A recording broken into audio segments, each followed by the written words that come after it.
Okay, we're going to say good afternoon and call this special meeting of the Citizen Advisory Committee for Wednesday, May the 15th to order. Starting with our roll call, Amanda. Mr. Gaines? Ms. Ritz? Mr. Brown? Ms. Benson? Dr. Walker? Mr. Williams? Here. Mr. Rivera? Here. Ms. Cromartie? Here. Mr. Kirschner? Here. And Mr. Stevens? Here. Thank you. Okay, thank you. We have everyone here except our chair, and I'll act in that stead.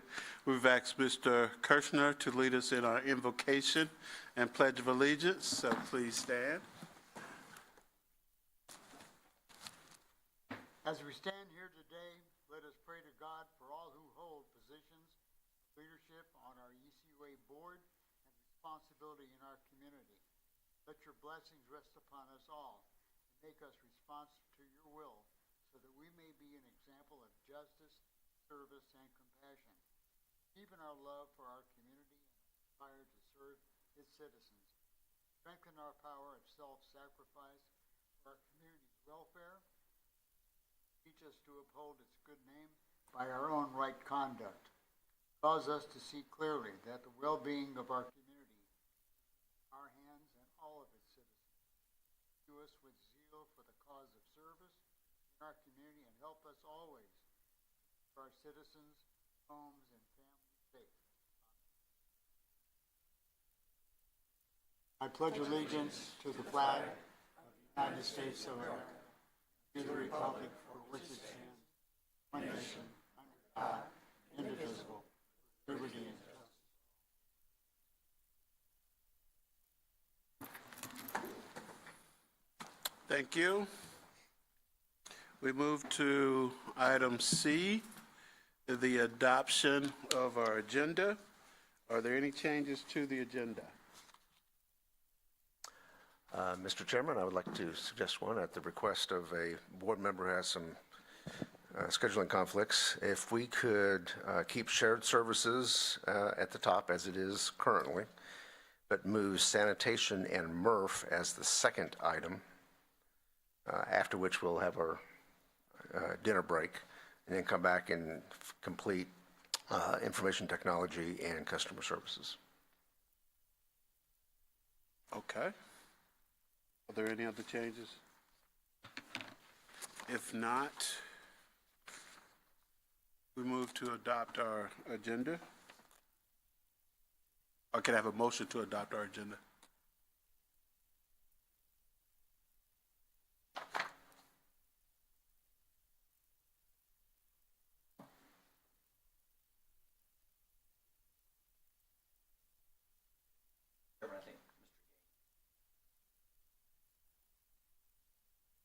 I don't, Amanda, I'm not seeing moved or seconded, but it has been?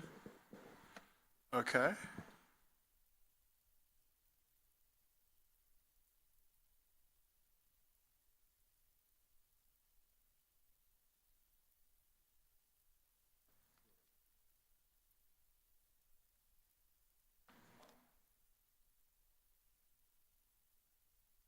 Okay. Okay. Okay, so it has been moved and seconded, moved by Mr. Gaines, seconded by Mr. Kirschner. And we're awaiting Amanda to get back in position so that we can all vote.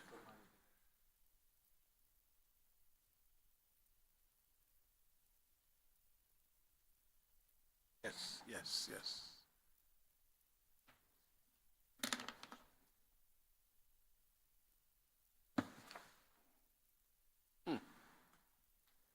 Okay, please vote.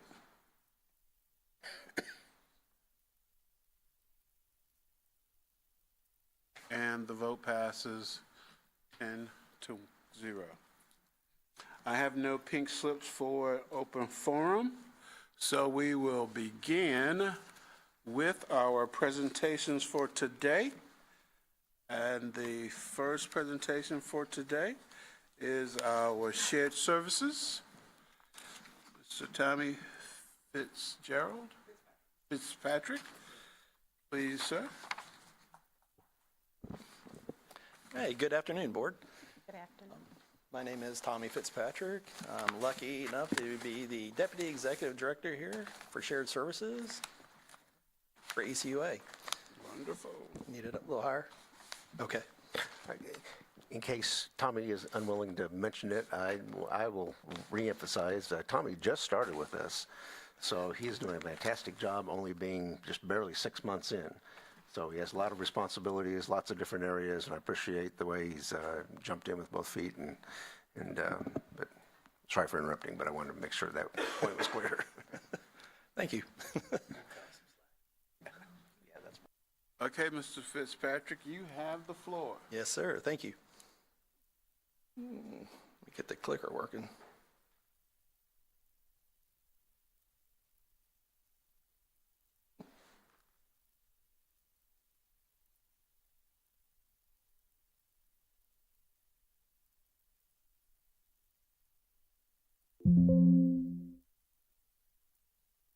All right.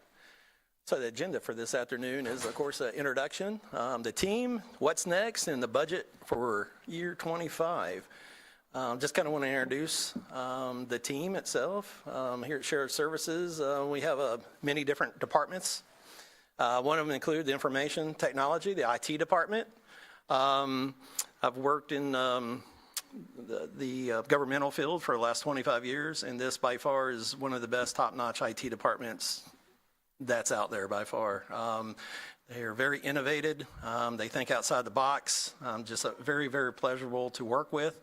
They're very, very good with assisting other teammates and so forth, other departments and so forth. So just want to give them a recognition up here while I'm at it. Of course, our communication department, public information officer. Many of you know Natalie. She's been here for over 30 years, does a wonderful job. She is off this week on vacation. She has family in town that she hasn't seen in many, many years, but I guarantee you she is watching this. Hi, Natalie. So she's the one that stays up late at night, basically making sure that everybody's informed of what's going on and so forth. Next up, community education. Of course, everybody knows Sigrid. Sigrid's been here for quite a while and does a wonderful job with that. Customer service, Gabe and his team, they're going to be presenting later on today. Of course, wonderful, wonderful staff there. Everybody's top-notch, top customer service that's out there. It's a pleasure working with them. They really understand customer service. Other ones, fleet maintenance. A lot of us know that we're definitely down on mechanics right now. So we're pretty much at a 50% ratio right now of how many mechanics we need compared to what we have, but they're still day to day getting the vehicles in and getting them out, especially with the older fleet that we have. We have a very much older fleet than what's recommended by national standards. Sanitation department, spearheaded by one of the best man I've ever known, Gary. Many of you may know Gary. He's a manager out there at sanitation, been out there many, many years. He's retired and came back. He is definitely the definition of servant leadership. If you ever want to know what servant leadership is, his face is on that. The MRF, material recycling facility. I'll talk more about that in the next slide. Wonderful staff there and so forth. Composting, again, awesome program. Really good person that heads that up. Just happens to be related to Gary. Really good guy. His name's Tim. GIS, we're welcoming the GIS branch in this year for shared services with Erin and staff. Phenomenal job, what she does. She knows a lot about it. I've actually worked with ArcGIS before in the past. I've actually worked in the program. She is by far one of the best GIS operators I've ever seen that's out there. Is she here? Who's that, Erin? You're the GIS person. No, she's not, but I'm sure she's watching. Okay. What's her name again? Erin? Erin, okay. Yes, sir. Yes, sir. All right, the administrative team.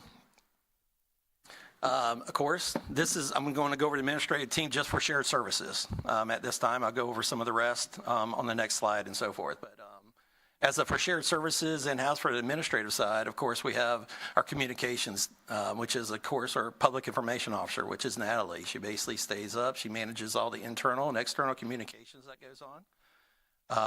She also is there like 24/7. She's the one that puts out, dispatches any kind of water main breaks or anything like that. She puts the notices out right away and makes sure that the community and all the shareholders are up to date on that. Again, GIS, Erin, she's managing the spatial data and mapping of the services for all departments, not just shared services, but every department that's out there. So Regents is doing a big project with them. Jerry's group's doing a big project with her and so forth. And we are also doing a large project with her in the sanitation department, which I'll bring that up at the next slide presentation. The community outreach and education, wonderful department there too. We are down one person, a social media person, that we are down that person. We've been down that person going on roughly 9 months now. That's a kind of a niche kind of position there. It does require a bachelor's degree. And we just had a hard time just trying to find somebody that really fits in with the program with that. But other than that, educational, Sigrid's always out and about at all the community organizational parts, doing speeches constantly, usually late at night, bringing in educational things, doing tours. We do tours of the MRF, we do tours of sanitation, we do tours of wastewater, water. We're constantly getting the message out to the community of who we are and branding ourselves in that way, educating. And then, of course, the administrative support personnel. You're talking about Amanda, who basically helps out tremendously with the board and so forth. Shakiva, Sherry, and so forth, that runs day-to-day operations in the office itself to make sure everything runs smoothly. There's our shared services current staff positions. That's each one of the staff that's in there. And currently, we're, like I said, digital and social media coordinator. We have one vacancy in that department. And also one of the GIS analysts. We're trying to fill that position right now. So I know from the last couple of days, everybody's been concerned about staffing allocations and staffing and what's going on. Currently, we have 9 for shared services, and we have a vacancy of 2 right this second. So it's roughly a 22% differential in that. Moving on, what's next? You know, different ideas, creativity, vision. I just try to empower everybody to, think outside the box. Let's not always look at ways that just because we've done it before in the past, it's the best way to do. Okay, this mic keeps going in and out. We have ordered new mics, by the way, so they are on order. But we have a lot of group discussions. We bring all the teams together, every single one of the teams together, and have group discussions and just look for innovative ideas, new ideas, not ideas that's just been here forever. Just looking for growth, inspiration, development, and so forth. So what does that entail? Well, here's the Coach, the Recycle Coach app right now. This is the last 12 months to date for Recycling Coach. It's up 23.9% for the app itself. I could talk a little bit more about this too on the Recycle Coach app. We've met with them. We're also going to have in development really soon, hopefully within the next couple of months, to where your bulk recycling, you could do it from an app. So you can set it through an app instead of having to call in. Right now, if you go on Recycle Coach, it gives you a phone number and it blows up the customer services phone numbers, right now. So they have a very large uptick of calls due to that. But with Recycle Coach, we are able to offer that feature through Recycle Coach, where they can actually schedule their pickup time, date, and so forth through the Recycle Coach. There's other options Recycle Coach has too that we're in negotiation with them. One is to kind of rebrand it, rename it. Instead of the word Recycle Coach, make it say ECUA. Instead of the word Recycle Coach on there, make it brand it ourselves so that we can have more things that it can do to where you can pay your bills online through the app. You can, there's a mirage of different things that can be done through that app once we really start going there. So we've held a few meetings with Recycle Coach, and so far everything's been going really good as planned. Next one, don't know if a lot of you've known, we've done a big campaign at all the high schools out there. I know, like the last couple days, we've been talking about recruitment and so forth, about getting new employees and that. And it really starts with, educating the the potential employees that are coming on. And right now, Sigrid came up with a brilliant idea with a week-long behind-the-scenes summer camp for high school students. It's going to be June 17th through the 21st of this year. Right now we have 9 candidates that she's going to take around to each one of the departments and do a day in the life, basically, of what we do and how we do it and so forth. And these are for basically your high school juniors and seniors that are out there that may be looking at expanding and career sourcing and so forth. So it's a really good idea. We're going to be taking them out. Each department has their own little thing that they're going to do with the students and so forth to engage them. And GIS is actually going to have a where it's like a Finding Nemo type thing, where you got to go around and pick up little tidbits with a live GIS mapping system. So that's we're really excited about that. These are just a few of the media platforms for businesses promotions that we offer, that we currently use right now. I couldn't put them all on there, so I kind of just conglomerated them all, because there'd be multiple pages of this. But of course, TV and radio, TV 12, ADX Communications, which is basically 98.7, 92.3, AM 1620, so forth. We use that to broadcast and get our message out there of who we are and what we do and so forth. Of course, the print media, Pensacola News Journal, we use them. Ballinger Publishing, online and digital, of course, Facebook, North Escambia County, northescambia.com, and Media One Communications. And there are some specialized in niche markets as listed there on there. So we do a lot of advertising out there in the marketplace, trying to make sure that we brand image ourselves the best in the business out there. And we have a really good staff to do that with. GIS mapping solutions, one of the things that Aaron's group has developed with sanitation right now is basically looking at mapping and stuff like that. We currently have a map solution. It's kind of dated. It's been out for a while. GIS has stepped in basically, and that is just one screenshot. If you see to the left there, that's just one screenshot of one route. That's been mapped out, and we're able to take all those routes, look at them, analyze them. ArcGIS Pro actually has AI built into it, so it can do basically give you the best matrix of what works best and so forth, best customer use, best use case for mileage and so forth for saving. So that's just one of the solutions that GIS is doing right now in the sanitation department, helping out with that, on top of a mirage of other things. Targeted goals, 2024, there was one of the target goals was to add video segments to both our social media feeds and website to better convey information about ECUA activities. We currently add and up-to-date video feeds and update our content on the website right now. So we do a lot of that, especially with Sigrid, as you've seen many a times, the YouTube videos of the day in the lives that Sigrid's been doing and so forth. And we do keep our website up to date. I don't know if many of you have been on our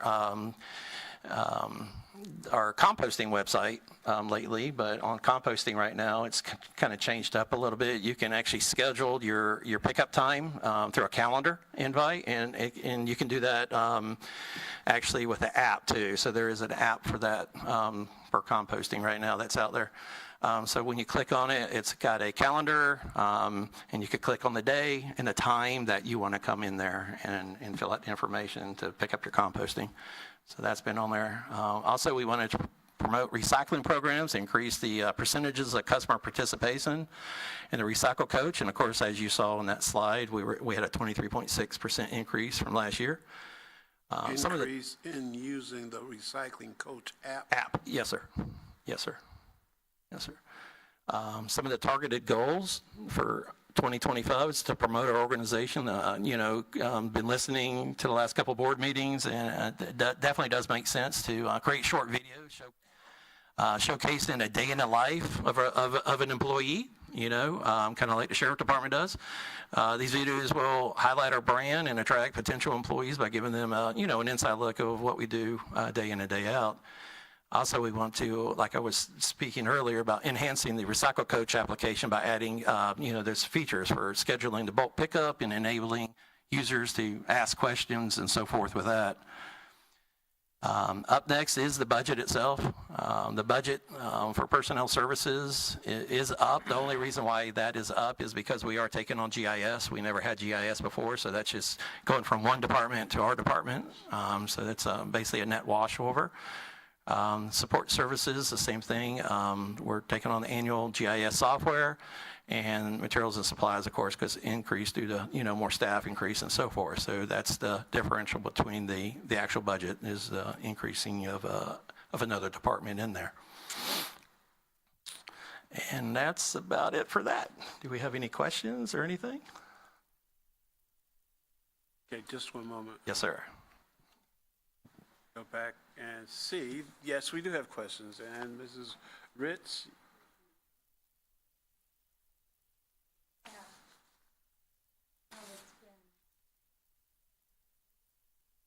Okay.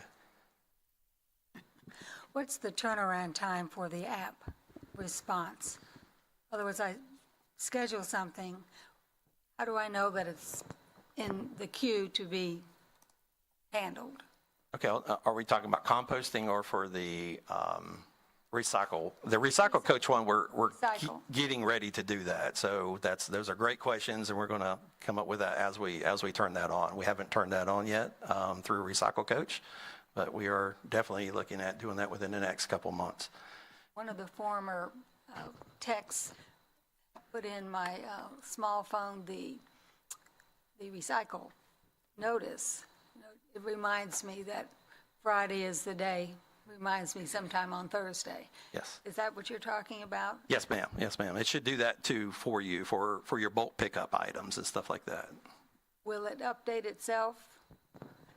As long as you are putting in what week, because it does week to week basically. So if you're going to have a bulk pickup or whatever, then it will remind you the day before. Well, I didn't do a good job of explaining my question. It's in my phone, my cell phone. Will the update automatically update what I have in my phone? Or You mean do that- I have to reapply or Correct. No, I understand what you're saying. Yes, ma'am. It will be automatic. It will automatically update. So right now, when you go to bulk right now, it says they call that number. It won't say that anymore. So when you go to bulk pickup, it will automatically be in there for you. You don't have to update anything. Yes, ma'am. Thank you. Yes, ma'am. Is that it, Ms. Ritz? Okay, thank you. Mrs. Oh, Mr. Kirshner? Yes. I just want to give a shout out to Sigrid. Saturday at the Yacht Club, we had a fishing rodeo that we partner up with Pete Moore Chevrolet. And Sigrid had the Quench Wagon. It was great, made me proud. And people loved it. And it's a great advertising piece of equipment, I tell you. So thank you, Sigrid. Very good, bravo, Secret. Yes. Okay, Mrs. Benson? No, okay, excuse me, Brown. Then Mr. Brown?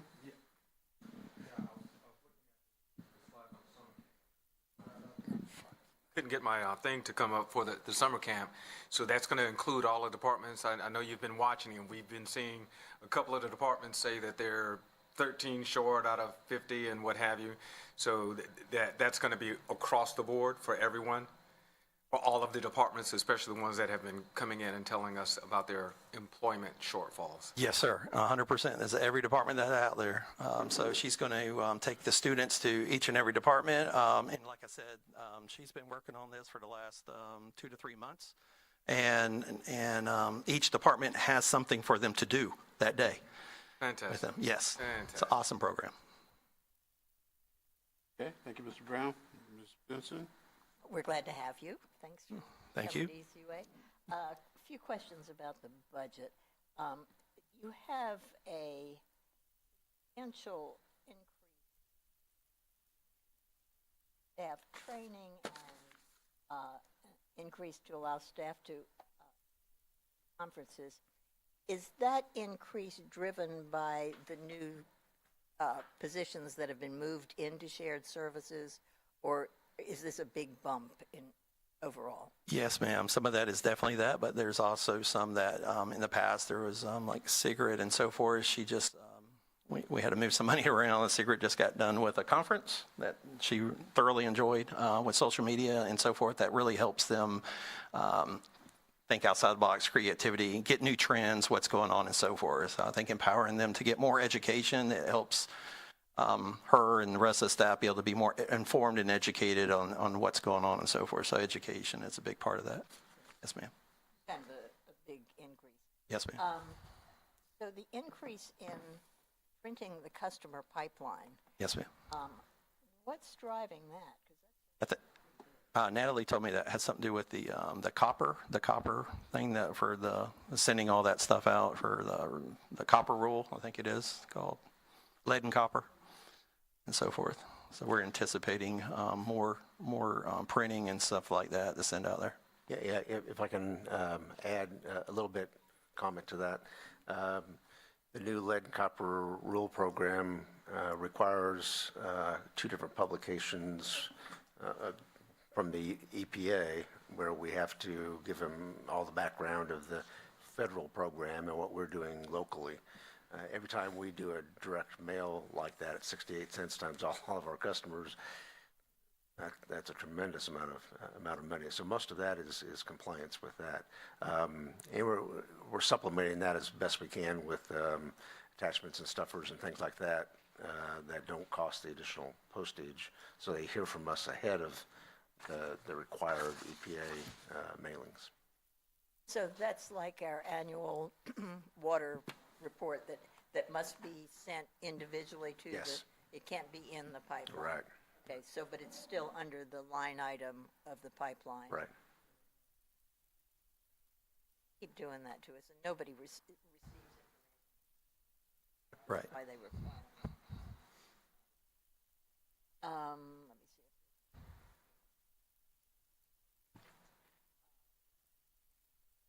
One thought on the position that's open for social media. Yes, ma'am. You know, I have a bachelor's degree, Yes, ma'am. and I'm not the best person to do this. And I know there's some kids at high school who could do it so much better than I. I got a daughter. I got a daughter Yeah. right now looking Yeah. for something similar. So I wonder if we might tweak that job description a little bit to attract Yes. some people, or, you know, even to get an intern from UWF who could move into a position. Correct. Because they speak that language better than some of us with our degrees. Yes, ma'am. Just a thought. No, absolutely.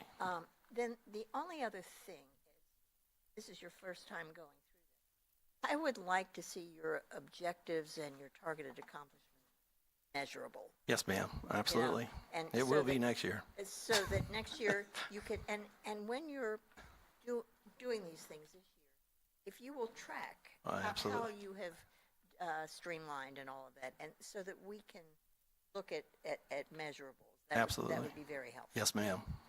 Thank you. Yes, ma'am. Thank you. Now, Ms. Cromartie?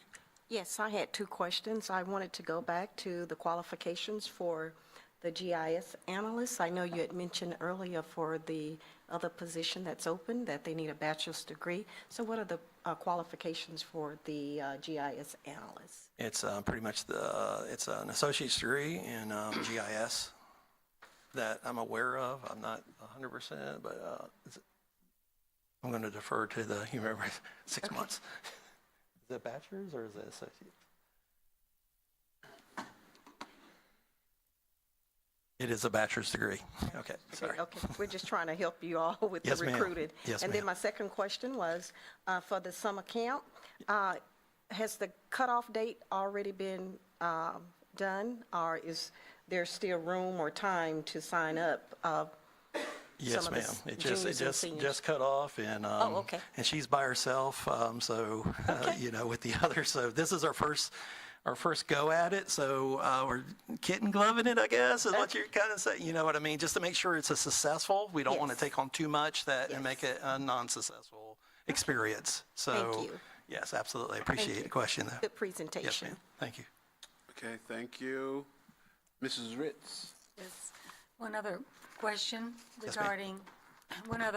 regarding the targeted accomplishments for 2025, number 5. Yes, ma'am. Reading through that, who is the trusted third party that will conduct the security audit? And also, how often will the audit be conducted? Since so many major corporations are having what I call attacks, and consumers are getting these letters, you know, you can have, you have to sign up with Experian, et cetera, which is rather, and I'm proud that ECOA has not had anything like this. So heads up for the IT. But truly, who is it? Are we allowed to know? And how often will the audit be conducted? Yes, ma'am. I'll let And Hammett. this would be he's- something to reassure the Yes, ma'am. ratepayers. All right. I'll let the director of IT talk about that one. He's really diverse on that.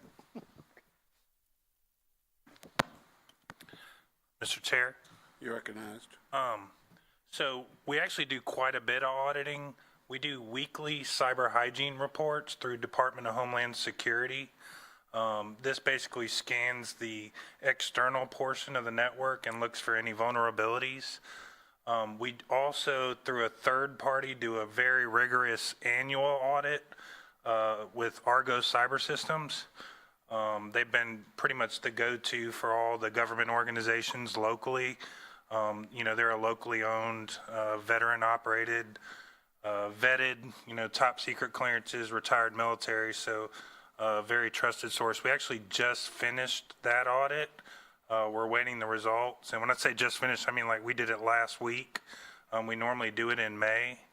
I don't know, I believe you weren't here for the cybersecurity presentation we did, but we did provide results of last year's audit. We've also formed a partnership with other government organizations where we do information sharing, just to quickly, you know, identify vulnerabilities based on, you know, just a teamwork approach with state, local, federal agencies. As soon as we get that intelligence, we immediately go to our firewalls, block anything that we can block, and then we also, you know, apply best practices. And, you know, these things are constantly changing, so we're constantly changing. So basically, we're just doing a lot of information sharing, keeping everything up to date. We've also recently started new hire cybersecurity education. We basically give a PowerPoint slide and let employees know, you know, now you are working for a government organization, so everybody's a target. We also are now doing annual cybersecurity training for users. In addition to that, we do quarterly in-house phishing campaigns where we basically design an email and send it out to all the employees to see who's going to click on it, who may be vulnerable. And we've had a lot of success with that program. So when we started this program 2 years ago, our very first campaign, we sent out a little over 500 emails to staff. 20% of staff we were able to fool and get to click on the link, and this was 2 years ago. So, and you'll see in my presentation, this most recent campaign was all the way down to 1.4%. The nationwide average for utilities is right around 9% now. So we're, you know, we've done really well there. And, you know, so basically to answer your question, we're all over it. We're very passionate about cybersecurity. Those who know me know that. We may take a little grief here and there because, you know, you can't apply more security without sacrificing some performance or convenience. We've applied a lot of multi-factor type, you know, we've given everybody an email address now, which is one thing I was going to talk about in my presentation. And what that does is, you know, when we applied all the multi-factor authentication, it required the user to go to an email normally to get a code. And then what we noticed there is now we were opening up a new can of worms because users were going to their personal email. So what we did was we gave everybody an ECUA email address, added 200 licenses, gave out 200 new email addresses. Now, when you're logging into anything public facing at ECUA, it's multi-factor. And then if you're getting an authentication code, it's going directly to an ECUA email. So it's pretty tight. Most ransomware and cyber attacks, and when I say most, I believe it's roughly 96% of them start with a spam email. User clicks on something, that creates, a wormhole, command and control. They're in the network, and then they see how far they can go. So I can sit here and talk to you about cybersecurity for 10 hours, but I won't. We're very passionate about it, but, to answer your question, yeah, we're all over the auditing. We also meet all of the requirements for the Florida Cybersecurity Act. Thank you, and I appreciate your diligence. And the reason I brought that up, only of late have I been just using the ECUA network for sending an email. I used to send through my ATT account, but I thought, I'm missing some information. So when I went back into the ECUA account, I discovered I had had an answer and it had been sitting there for over 2 weeks because it didn't come in anyway. So because of that experience, I thought I don't want to be caught off guard again. Secondly, I don't recall how long ago, but it's been within a few months, there were some very strange emails within that ECUA system. And I asked Mr. Woody about that, and he said not to pay any attention to it, but it was rather unusual. But I'd have to go back and get the exact referencing, but it was, as I listened to you talk just now, I thought, I bet you that was either one of maybe your tests. Potentially, I don't know. yeah. I'm guessing now, but it was just a rather unusual fly for, come on. Yeah, generally the rule of thumb is trust your instincts. If there's any doubt, just send it right over to IT support or the help desk. Well, my go-to was Mr. Woody. There you go, even better. But am I hearing you that I should be talking to IT about what I see on my ECUA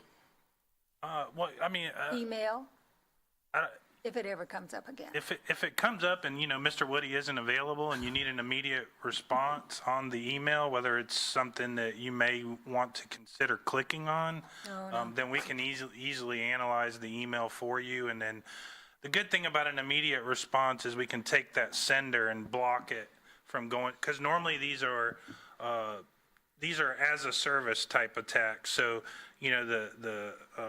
just to get the initial hack, they normally purchase the template through the dark web, and then it's sent out to all ECUA employees. So if we can identify it quickly and it's something that's able to get through our system, we can block it from being sent to everybody else because the first person reports it to IT.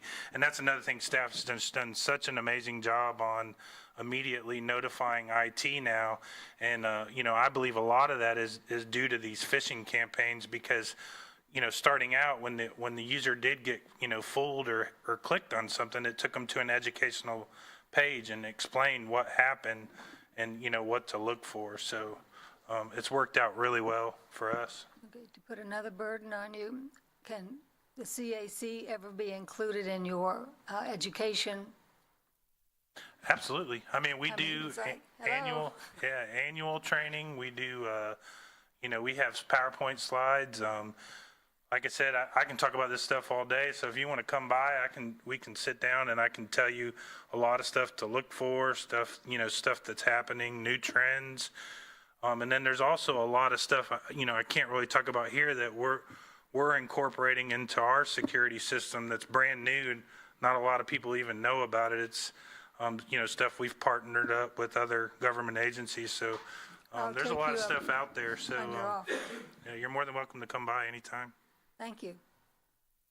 Thank you, Ms. Rich, thank you.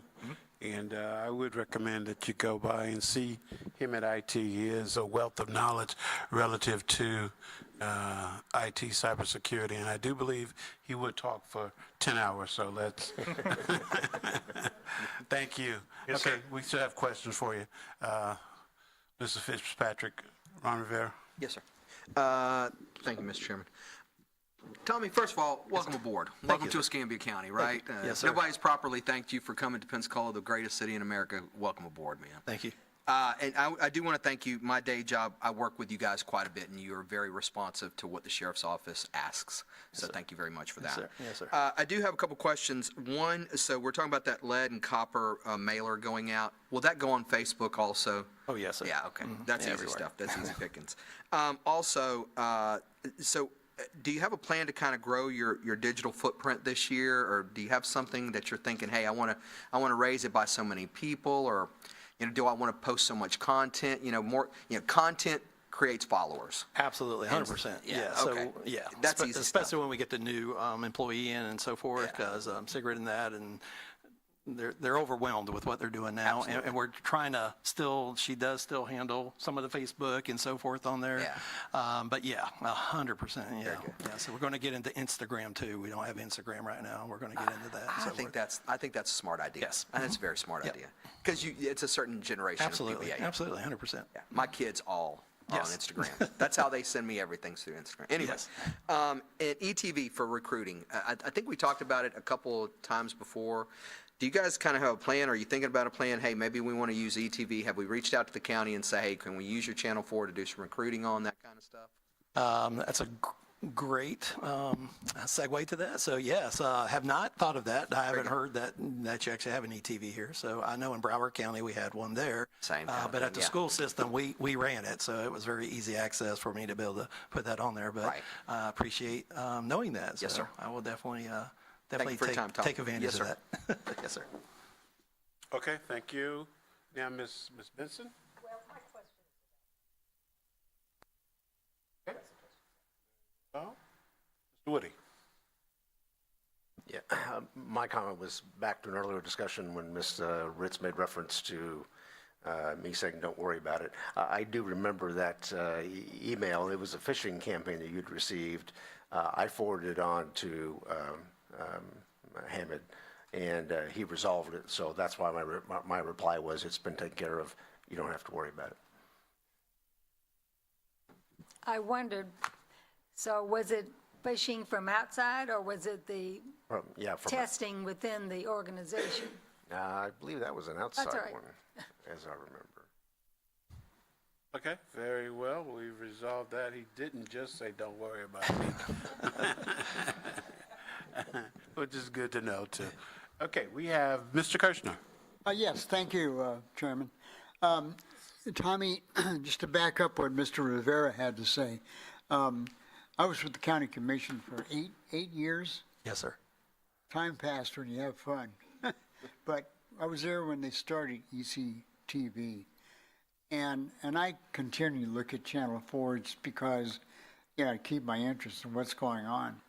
And when you start seeing county commission meetings that are rolling over and over for last year, it seems to me that they would be willing to, they have space available. Okay. I'm not sure if they charge or they're willing to share with an important utility in this county. And I would strongly suggest that somebody contact either county administrator, West Marino, or contact their public information. Yes, sir. Yes, but No, I appreciate it's it. a good deal. Well, I'll definitely follow up on that for sure. Great, thank you. Yes, sir. Okay, very well. We've had a good discussion as it relates to, and this is the second time, by the way, second year, I think, by the way, that we've heard about ETV, and not necessarily any more information on how we can or cannot use it. So I think it would behoove us to at least follow that forward to see if it's an available resource Yes, sir. for the jobs that we have available. And that's what I wanted to talk about a little bit. We have quite a few jobs available Yes, with sir. fleet mechanics. That's another issue that we've had for approximately a year or more. Yes, sir. And, okay, outside the box, what are we going to do? That's my next presentation. Oh, that's the but- next presentation? Yes, sir. Yes, sir. Okay, For okay. sanitation, I got a whole thing on that, definitely. Okay, Yes, okay, sir. okay, I'll wait for that. Okay. Then I wanted to know about, and that may be next too, GIS. How is GIS going to improve sanitation? I thought we had maps and technology in the trucks. So what is GIS going to bring additionally to sanitation? So currently, we use what's called WIS. It's a company in Ireland that we have to. In Ireland? Yes, sir. So there's so we got to remember what time when we call them because it's a differential in that. The past staff that was here, the person that was here, mainly used that by themselves and didn't share with Gary and his staff and so forth. So since that person's no longer here, it really hasn't been maintained properly and put up to date. And since we have a in-house routing software solution, and then she can help with it, eventually we will be able to build our own solution instead of paying outside, so because we're already paying for mapping solution through ArcGIS, why not utilize that for our mapping solution? So that's what we're looking at right now. But Aaron's busy right now with a lot of the Regent stuff that's going on, where we're mapping each location where where each one of the pickup lines and stuff like that are mapped on the map, so that when the crew is dispatched somewhere, they know right where to go and so forth, and right on the map. So she's busy doing that. But right now we are in the middle of looking at her basically building the whole mapping section out with that, and it would be no annual fees or anything like that extra for that. Are we still paying for the other service with the company from Ireland? Yes, sir. Yes, sir. Because we still utilize that for the day-to-day route GPS type setup and stuff that's inside of it. So we are using it? As of for the GPS system, yes, sir, but not as of the actual route. We can pull data from it, but we don't utilize the plan versus actual. It's called plan versus actual, where you actually put a plan in, and that's what Aaron's working with us right now to do the plan. Then we can import that plan into Wiz right now and be able to do plan versus actual, see what deviations are in there. So that's why this is what I plan for you to do the route, and then see what the deviation differentials are. So if somebody actually did pick up every single can or every single house that they stopped at. Okay, I'm going to bring this up now. Maybe it's for Sure. sanitation. Sure. And so if so, we'll just Yeah. hold on to it. But as GIS as a resource Yes, sir. for shared services, is there a possibility or a way in which we can see where many of our phone calls come from for services and kind of map hotspot areas and try to focus more attention on those areas so that we can reduce that as a hot spot, whether it's for whatever it's for, phone calls, whatever the services that they're requesting, and try to just try to improve in areas where customers are talking about they need better service. Absolutely, 100%. So that's Okay. been an ongoing discussion with GIS and Gabe's group. He might Okay. allude to that in his customer service thing. So we've been working hand in hand together with Gabe's group, sanitation and GIS, to come together to come up with a solution just like what you spoke about right there, to where we can identify issues and, like you said, and you can see where they're at in there, and then find out, coaching up, people to make sure that that problem is addressed. Okay, very good. Yes, sir. Thank you for the summer camp. And make sure that in the future we know about it. I didn't know about it until today. So if it's going to be something we do ongoing, make sure that it's information. I think one takeaway from the board this this term is we want to be an asset in making sure ECUA gets its information out to the general public as it relates to our networks and our spheres of influence. So help us do that. And that's it. If there are no more questions, thank you for your presentation. Thank you. Mr. Woody. Mr. Woody's a late entry, okay? Mr. Woody.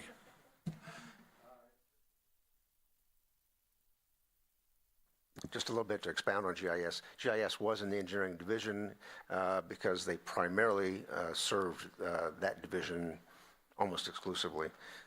We've recognized as an organization that GIS has so many applications across everything that we do that we've moved it into the shared services department, recognizing that in fairly short order, it'll wind up being its own department. Because it has applications that we will be using for asset management, for our field staff in regions. We already use that to a certain degree, but we're going to dramatically expound on that. Some of our requirements for our MPDES permits and our INI program are that we have a capacity management operations and maintenance program, or CMOM as the acronym is used. We'll be able to track that through GIS. Sanitation and mapping that Tommy already spoke about, and that can go further into customer service and other applications as well.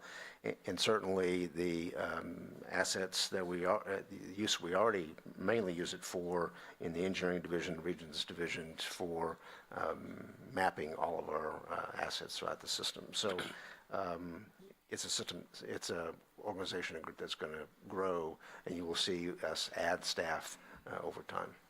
Yeah, right now we just have one person working GIS? Do we just have one person? That's three. Three? Three, yes, sir. Okay, okay, great. Because the workload you talked We have about some is vacant about three. positions as well as those, or one. Okay. I don't see any other, yes, I do. Mr. Brown. To piggyback on what you said, and I think Mr. Cromartie or someone else, just completely unaware of the summer camp. And I know you've been watching the other televised meetings. We've been hammering everyone about, okay, what are you doing? Who are you reaching out to? And I don't know if shared services needs to be something that we see more of or hear more from. I know I'm always talking to the HR young lady, and she gives me all the information I need, but you just answered several questions that I already had written down for the next three presenters. So a great presentation. Share with us more. Thank you, thank you. Okay, thank you, Mr. Brown. Mr. Rivera, they keep coming. I know, one more, sorry, and just because of the summer camp, it's the summer camp that keeps coming back on us. Post everything on Facebook.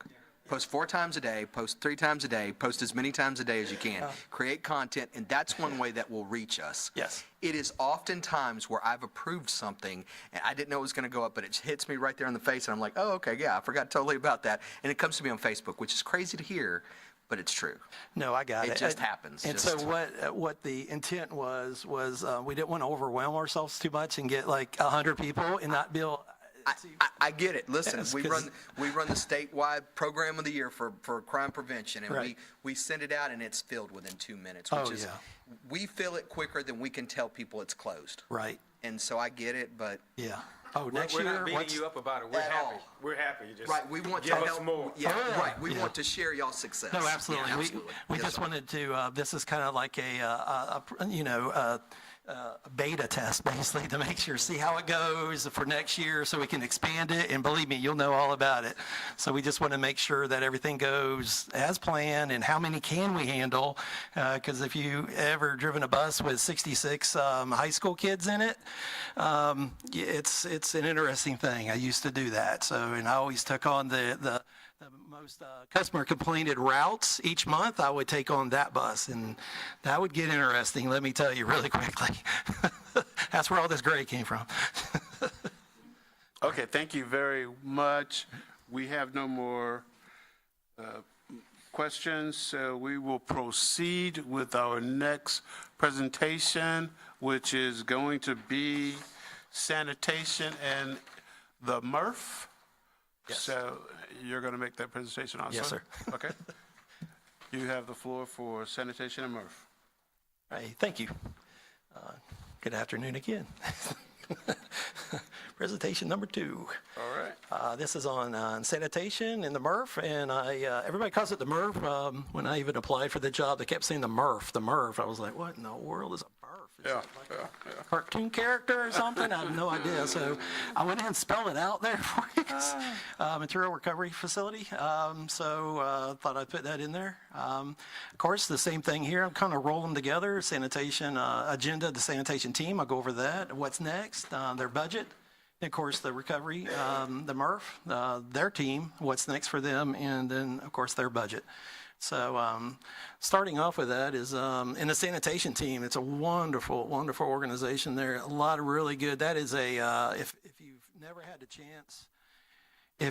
a chance, to go by sanitation, I implore you to go by there. I mean, it's definitely a family atmosphere. Everybody just gets along really well. It's a really good team spirit there. It's a really, really awesome thing. And it really is from the leader, Mr. Gary, in the back there.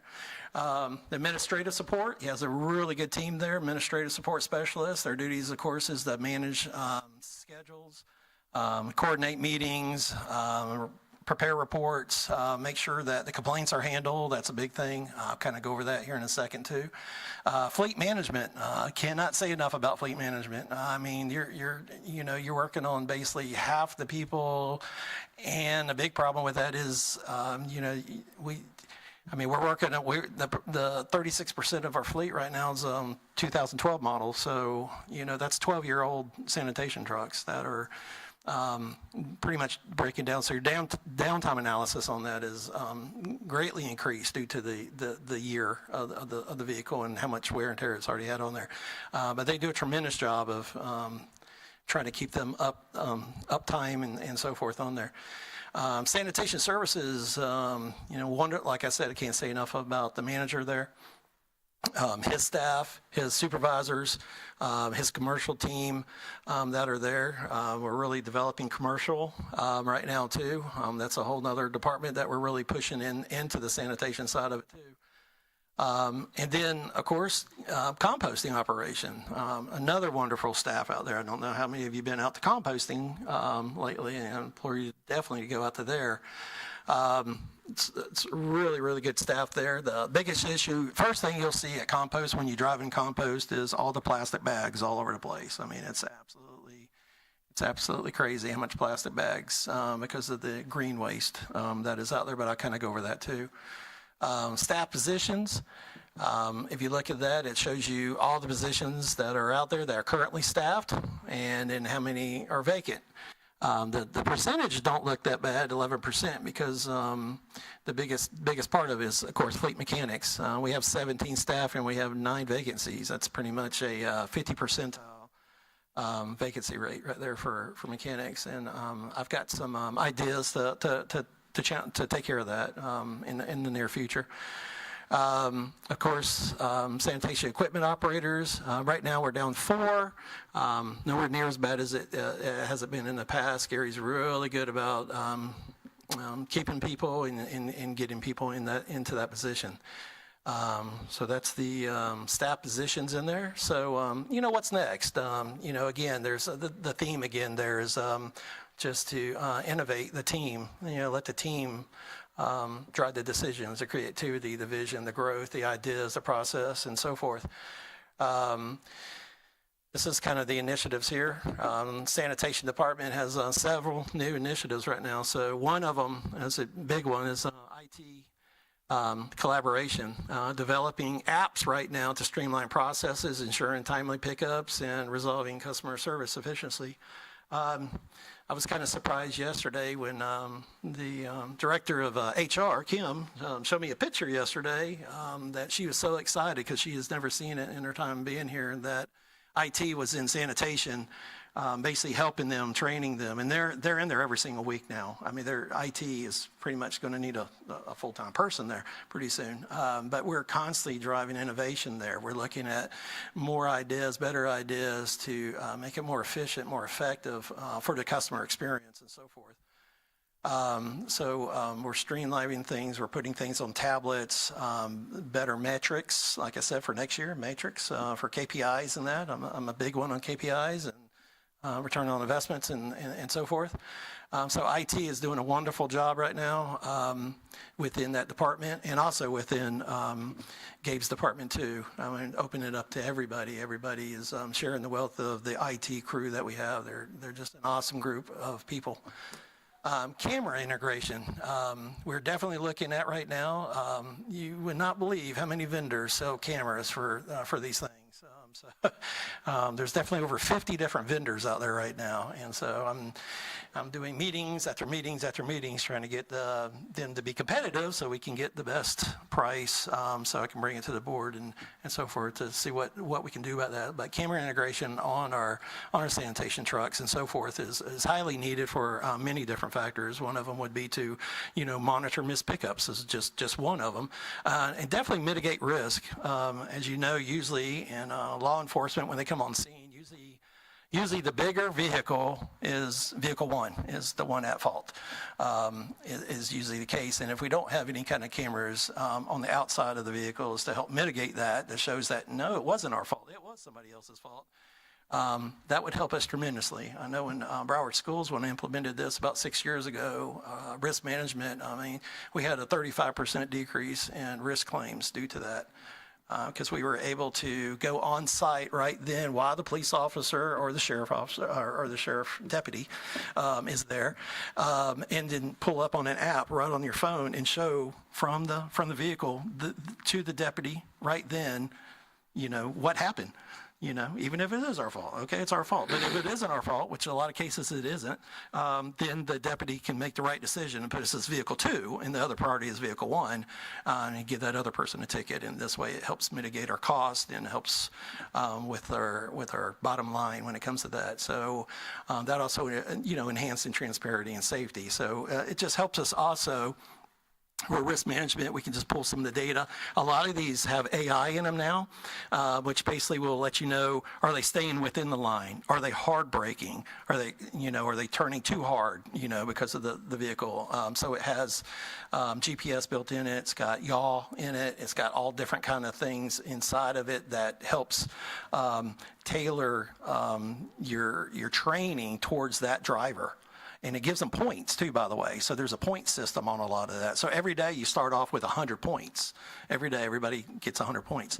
And there's perimeters that you put in there, like over speed. If you're speeding, if you're going 5 miles an hour over for a certain amount of time, it's, 1 or 2 points off. If you're hard braking, and there was nothing in front of the vehicle for you to hard brake, there's so many points off. There's a lot of different things that you can do with that. I started this back in one of the school districts that I was in a few years back.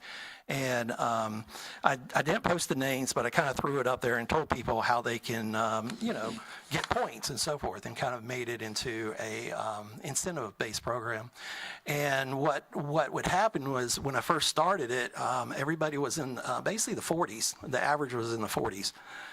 And I'm sure plenty of you have been behind some school buses and that. I'm sure you've seen some crazy driving and so forth, but they are putting it with a lot of kids back there. But what it did was it let them know these are how you keep your points up and so forth. And within a week, basically they were up in the 80s, 80 percentile, and our phone calls came down quite a bit. Customer perception and so forth. It just makes us better for our customers and better, for our company to do the right thing. Number 3, apprenticeship programs, develop in-house mechanics. So we're partnering now, Santa Rosa County out there has a apprenticeship program for diesel mechanics right this second. So we're definitely working with HR and them to start an apprenticeship program.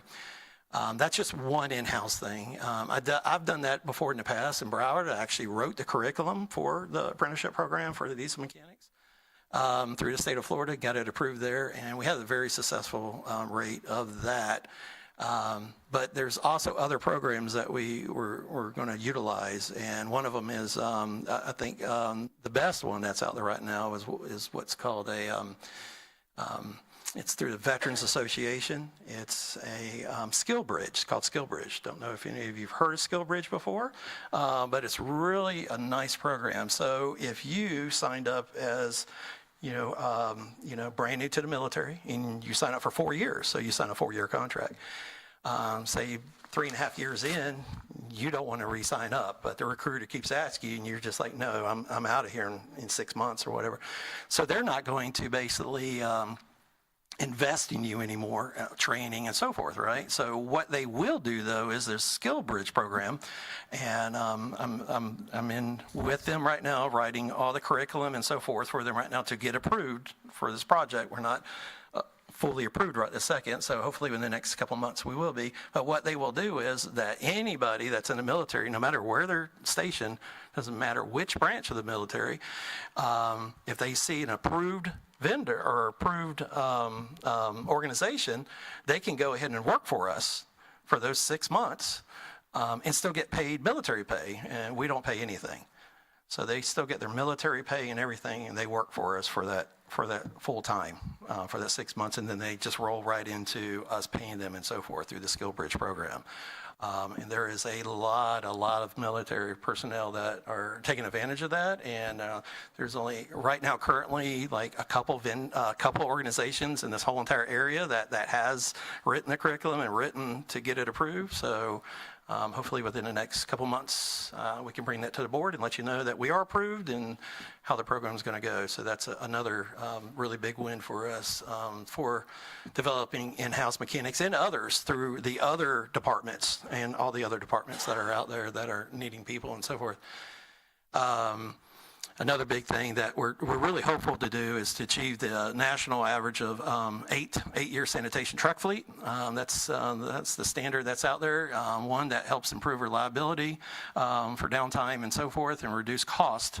One, because right now we really don't have that many spares right now, so the guys are constantly having to work on them, and they're really good at putting Band-Aids on things right now, because it's almost literally impossible to do an in-depth type thing, especially when you don't have the spares out there. So hopefully I can bring something to the board in the near future that can show how we can get on track with a national standard of 8-year of our sanitation vehicles. Next one's composting campaign. We want to expand the efforts by increasing, of course, the public participation in that. And one of them is what's going on. And I know through these last 2 meetings, talking about trends, what's going on out there, what's the newest thing, newest and latest.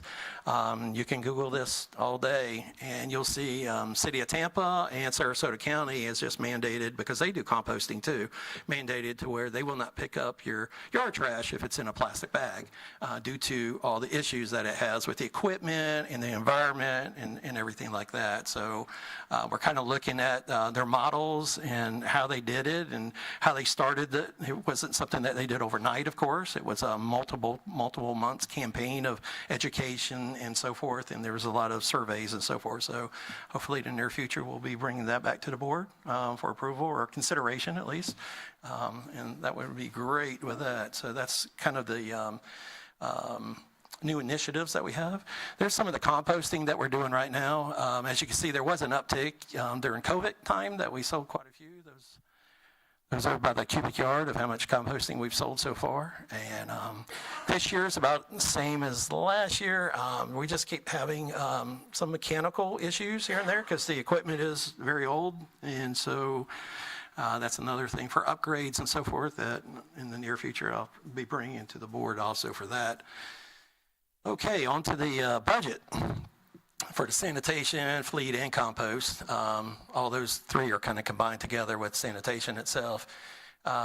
Luckily on this, it's not hardly that much increase at all. Basically, you can see the first one for personnel services is the 3%. HR put that in, expecting a rate increase. Also for support services, again, an increase due to materials and outside labor, but also due to the age of our fleet. I mean, because we are constantly working on these. A new vehicle, you don't have to work on as much as a much older vehicle. Much older vehicle, you're doing a lot more, heavy work and stuff like that. Not just maintenance work, but heavy work and so forth on that. Materials and supplies, the same thing. Fuel and oil increasing, on there. So a total increase from basically last year of, 4% increase in that particular part of it itself. But if you look at support services, actual spent in 2023 was $13,865,000, and I'm only asking for $12,359,000. So that's like a $1.5 million less than what we actually spent in 23. So I really think that's achievable. I've worked a lot with procurement and our parts people, parts personnel to really look outside the box when we purchase something. Just don't purchase it just because you've always purchased it from that person before. We really need to be looking at, the best bang for the buck with that, because believe me, people that know that you're going to call them no matter what, they're going to keep charging you more and more and more. So you need to make them honest, and we've been doing that lately, and we have saved a tremendous amount of money alone on that. And then a lot of it has to do with also, and I know we're short on mechanics, don't get me wrong, but, we outsource a lot of stuff. But I implore them to, look at, since we have mechanics, let's outsource the oil changes and the little stuff, and let's not outsource the engine for $25,000 and so forth, because we had quite a few engines that were bad that needed to be replaced for $25,000, and luckily we have not done those. We've done them in-house for $7,000, so substantial. Decrease in the fundings there. That's why I'm saying I'm pretty sure we can get down to that number. Like I said, 2023, as you can see, that's actual numbers. We spent $13,865,000 in that, and I'm feeling we can do it for $12,359,000. So that's a $1.5 million decrease actually in that. So, yep, that's that one. Oh. Okay, and that's pretty much it for sanitation. Do you want me to keep going through to the MRF? Because I have them both kind of together. Let's, Mr. Stevens, were your questions related to MRF also? And I didn't know if you wanted just to hit sanitation first, or I could go all the way through if you wanted to just go ahead and hit all the way through. let's go all the way through, and then we will send you the barrage of questions we have lining up for you. Yes, sir. Yes, sir. Thank you, Mr. Williams. Okay, the MRF team, recovery facility. We have a really good crew there. Since Sean came aboard, I think he came on board right before I did, sometime like 6 months or so, or maybe a year before me. Really good person, wealth of knowledge, really keeps a clean, runs a really clean ship there. Him and his staff alone, the supervisor that's there and so forth. And with this, we basically, our staff positions there are 8 people there right now, and there's only 1 vacancy there right this second, and that's a tipping floor, and that just happened just recently. So they're not really, that's their core staff that we have, the core. We do a lot of day laborers there. So there's a lot of day laborers there that primarily make up most of that. But that's the percentage there for 13% for the staff itself. What's next for the MRF? We're always looking at creativity, ideas, same thing. There's the same idea there. We were able to, through one of the educational conferences that we went to, was able to get a vendor that wanted to utilize our services. We're in the process now through legal. Working through legal to make sure that the contract is all said and done, and that should net us close to an additional $100,000 a year for revenue for that. But the biggest development that's going on right now that's out there is this. We have neighboring competition right now for the MRF. So I don't know if you know, but in Okaloosa County, Waste Management is opening up. I just toured it 2 weeks ago. I went for a tour. It's ready. They're just waiting on a transformer and stuff like that was on back order. So they're going to be up and running in about 45 days.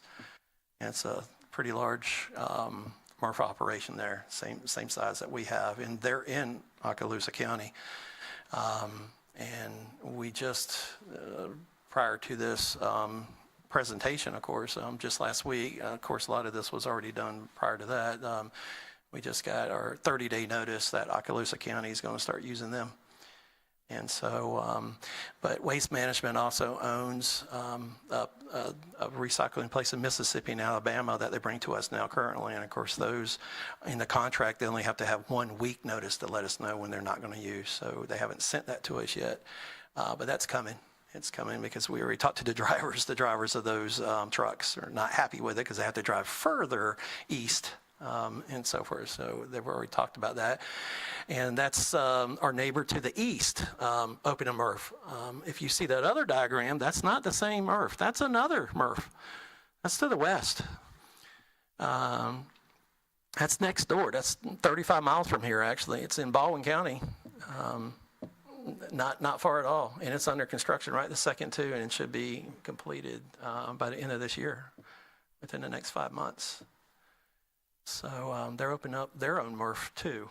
And so the people that we get from Alabama and from Mississippi probably will be joining that particular part of it too. So neighbor and competition is probably our biggest issue right now at the MRF more than anything. Because other than that, the people are fabulous there. We're doing a good job cleaning it up, getting good numbers and so forth. So this, like I said, again, the budget was written prior to knowing all of this that was kind of going on and so forth. So if you look at it, the biggest thing that you see on there is the MRF mechanics, though, are transferring to plant maintenance, which is Jerry's group.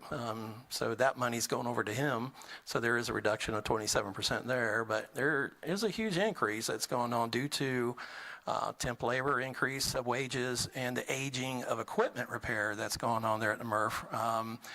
So that's substantially increased on there, but not as much as of 23. Actual spend of 23 was $1,776,000, and we're looking at $1,807,000. So it really isn't that much. It was just the budget for 24. Which we're definitely not going to hit that because the equipment is just really aging. Just like on a rotor chopper that's out there, the engine, Cat 32, that's a $100,000 diesel engine, and it had quite a few hours on that one. It had over 15,000 hours, I think it was, on that, and it needed to be completely rebuilt, and that alone was $100,000. But that machine's a $1.8 million machine, though, too, to replace it. And so those are the numbers for the budget for the MRF. So any questions? Oh, yes, sir. Got plenty of questions. Okay, and Mrs. Stevens, we will start with you. Yes, sir.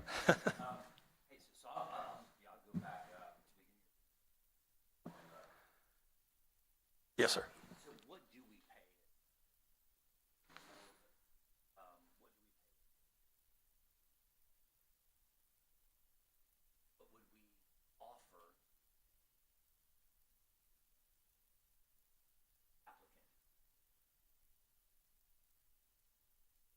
What would we offer applicant? Pay for Sure. Absolutely. So most of this is HR, but I do know some of the numbers on there, so don't hold me completely through there. So our top senior ones that are in there, that's been there, because Willie's been there 37 years. So Willie's been there for quite a while. Yeah, yep, yep. So those guys are in the upper 30s, you know. Now that isn't, that isn't flat rate hour, though, so there is a difference in mechanics. So I do want to go over kind of how mechanics pay, because I'm still currently an ASC certified mechanic. I did train at UTI in Chicago, mechanics, for over 3,500 Bridgestone Firestone stores throughout the nation. And so I trained every single fleet maintenance manager in the United States through UTI. So there are two different avenues that you can go as a mechanic. Most of them, the ones that you hear that you're saying, like $50 an hour and so forth, which is, honest to God, that's what they get, but they're usually flat rate. They're flat rate hours, and they have to supply their own tools too. So they have to supply their own tools. I have roughly about $250,000 worth of tools because you got to keep it up pretty much every single month. There's something new coming out, especially with the new stuff that's going on. So they're kind of like a 1099 employee in a way, because you're basically that, or a hairdresser, somebody that's just basically renting the stall, and then they get paid that amount of money because they got to pay for their tools. We supply their tools here. We supply their tools. We supply a lot of benefits for them that you would normally not get in a regular flat rate hour environment and so forth. But starting off salary, somebody that has maybe a year or two under their belt or so forth, is roughly in the mid to upper 20s dollars an hour if they've got a few years under their belt. And then somebody just fresh right out, basically a lube tech or somebody like that, you're between $19 and $20 an hour. Now, I say that, though, also with a caveat, because I've been doing this many years, especially in fleet maintenance. So this is the only place I've ever seen that for ASC certifications, like, you can give yourself a raise here. I mean, instantly, if you're a mechanic here. So basically, we give up to 33 ASC certifications, 25 cents a piece. So that's over $8 an hour raise that you can give yourself if you get all your ASC certifications that are out there. That's tremendous right there. So that's as of just the base. That's just base pay. This is on top of that. This is on top of that incentive base. So yes, you could be up there, but it's just getting people to do that right now. Out of the like you said, the 17 mechanics that are out there right now, that are in fleet maintenance right now, there's only one that has ASC certifications. And that is another thing I'm trying to build and trying to get, because I want to be one of the top 100 in the United States for fleets. In order to do that, we have to be Blue Seal certified through ASC certification. And right now, if you go on ASC certifications.com or ASC.com, you can look up this region right now for areas that are around here and just put it in there, who is ASC Blue Sealed as a facility, and there is none in Escambia County. But the closest public utility or public entity is Leon County Sheriff Office, actually, is Blue Seal certified for the mechanics. And what that tells you is that you have to have at least 75% of your mechanic staff has to have at least one ASC certification. So that's one of my other goals, personal goals, to make sure that we get that. I'm going to help teach the classes, help get them their certification. Plus, it gives them a raise. So it's an incentive base to get them in there. And I understand mechanics are mostly hands-on. They're not really good at taking tests. That's not the thing. Believe me, I struggle with that myself, even going through my college and so forth, all the way through my master's degree. But there's just different methods that help teach and so forth with them and stuff like that. But anything I can do to get them in there. Let me follow up with that real quick. And I forgot, because I knew that about you. You have a mechanical background. Yes, you just refreshed my memory, so that's good. So just, yeah, and I understand. I'm glad. Thank you for explaining the whole flat rate versus hourly. I'm familiar with that. Yes, sir. Being in some of the maintenance space and other entities. But I can tell you, even on the flat rate, so your Empires, your Extreme Fleets, these guys, a lot of those are flat rate. Yes, sir. But they run through a payroll company. Yes, sir. So, and I tell you this because I want to make sure in your budget that you've accounted for additional money to entice these folks. Yes, sir. Because even though they're flat rate, they're still W-2 employees. Oh, They yeah. have full medical. I've said this before, and I'm blue in the face. Some other board members are tired of hearing me saying it, but I'm trying to raise the alarm. These numbers, these deficiency numbers of mechanics are alarming and Yes, should sir. alarm all of us, because Absolutely. we can have the greatest trucks and fleet out there, Absolutely. but our phones will be ringing off the hook for missed garbage pickups, and we have half our vehicles out there that aren't being maintained and can't get out there. So that being the case, so I want you to know that the private sector, they have matched us now, post-COVID. Absolutely. Blue Cross Blue Shield, full benefits, 401k, 3% match. It's all there. Right. And even those, the ones that, to your point, you're right, that have to provide their own tools. Right. You know, they're making, 30, 40% more. Yes. In some cases. So us, we're all rowing this ship together. Oh, yeah, absolutely. Need to be aware of that, and then that way we can start forecasting, kind of like we did on the CDLs, and Yes, sir. and look for these guys and girls some additional money, because that's what we're going to have to entice them. Because right now, what's going on in this area is everybody's poaching everybody else's stuff. You got the guy with like the black Sherlock Holmes outfit on with the hat, standing outside the diesel repair guy, going, "Hey man, what you making?" And that's literally what's happening. Plumbers, same way. Yeah. Outside plumbing supply houses, saying, "Hey man, you got a minute? Can I talk to you?" Yes. It's happening. And you Yeah, make I've 35, done it I many got you times. 40. Come over here next week. It's literally what's happening. So mechanics the same way. Oh, yeah. So just, I just want to kind of be realistic No, about absolutely, our absolutely. expectations. Yeah, and to that point though too, with IT's designing me a part of the website. We're going to have basically another part of the website itself that we're going to have these cards with QR codes on it with the word mechanic and so forth. And I want to make sure that I give it all to all you board members. So if you go in on a Saturday or Sunday to get your oil change or tire fix, and you see somebody that looks really good, that's really, hustling and so forth, hand them those cards. Right. Yeah, hand them those cards, because it just has a QR code, and if they're interested, they can click on it, and it'll take them right to what our benefits are, what we do, and basically selling ourselves, and it's going to send them straight to an application process for us. Because I see a lot of it, how I was able to get a lot of the mechanics in Broward County was the fact that we're Monday through Friday.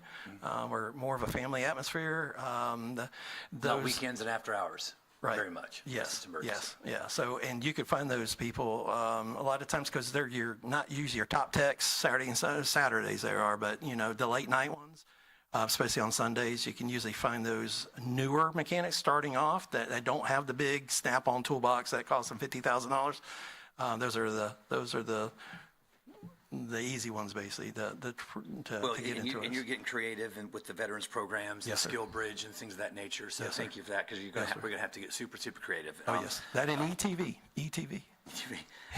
So moving off of that, I just want to make sure that we're setting our expectations Yes, sir. realistically on.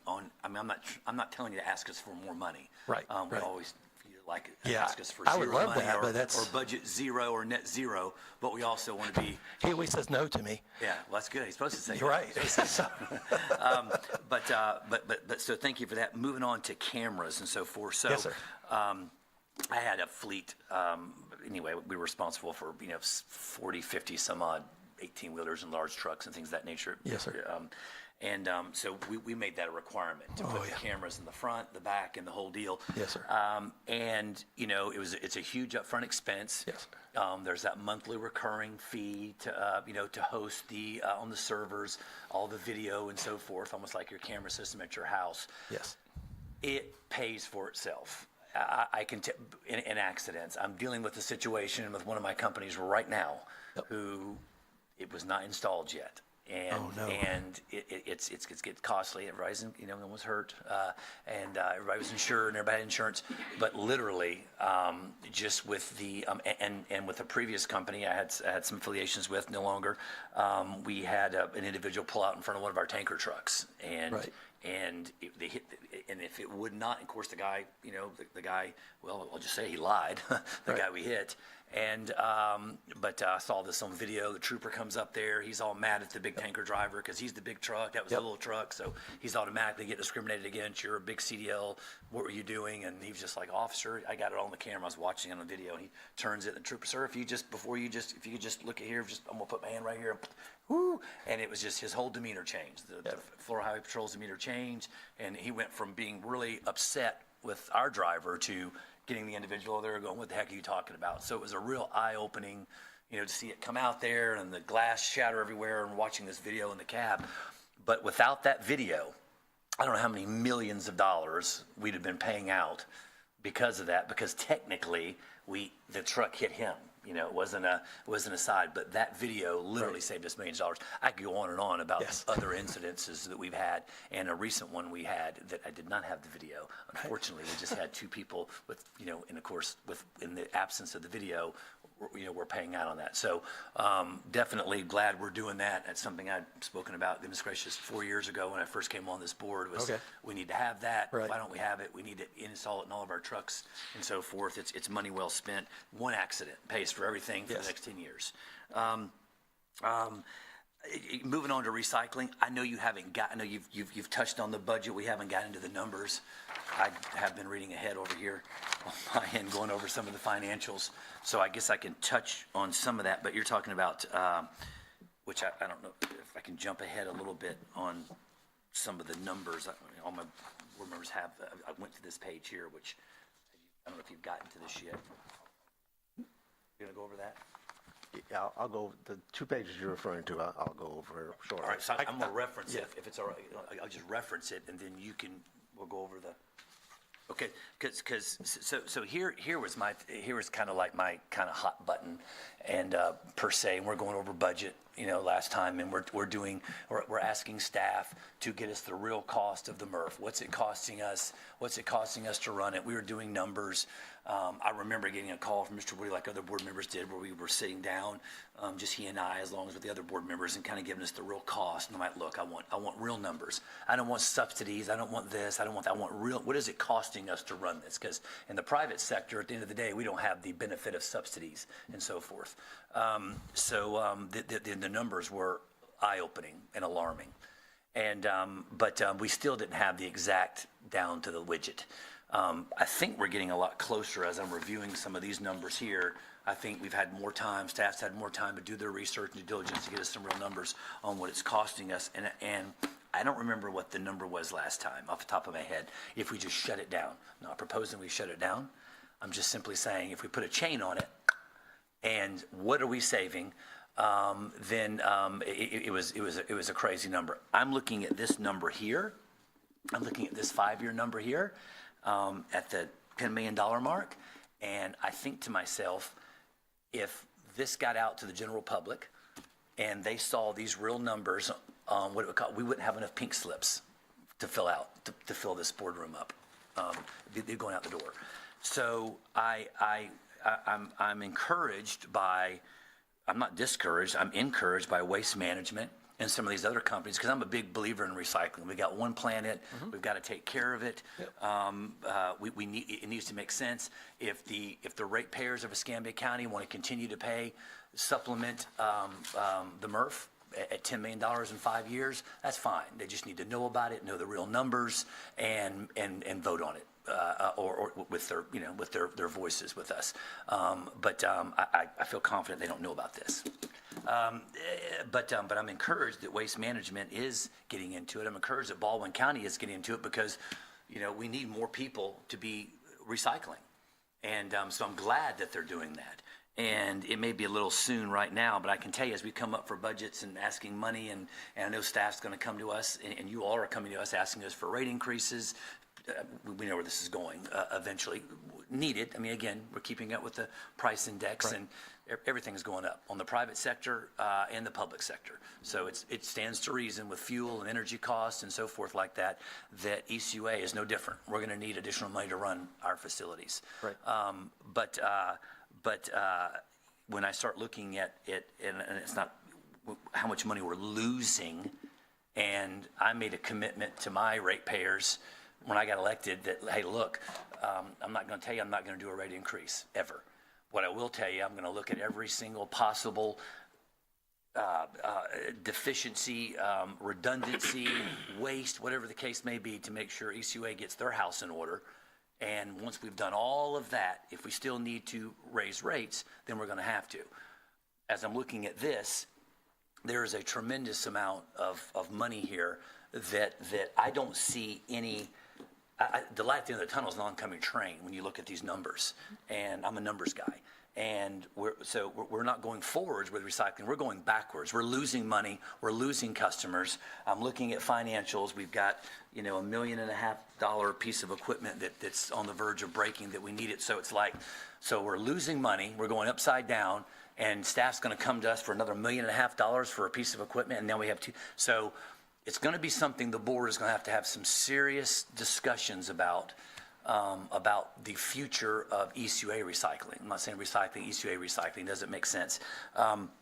Second, and again, I'd also like, I know this may be the forum to maybe even look at, and that would be something the board would have to discuss, about asking Waste Management or some of these other plants what they would charge us to take ours. So again, continuing recycling, it's a great thing, it's a good thing, it's a necessary thing. But they may have a better plan than we have, because clearly they're spending tens of millions, right, hundreds of millions of dollars in these facilities. They've done the numbers, they've got the bean counters, they've put all that together as business people, investors, private investors. Waste Management is publicly traded. To look at that, so clearly they've got a way, they figured out a way to make money with this. I can't imagine them spending the tens of millions of dollars on these new facilities to lose money. So they got something figured out we don't have here. So for those reasons, it may be something we look at as a board to say, hey, look, we're committed to recycling, but you guys have got it figured out better than we do. And in order to keep the program alive, maybe we look at, outsourcing it there again, and that's not a decision staff can make. That was really just my takeaway. I know I just kind of put a lot on you and, no problem.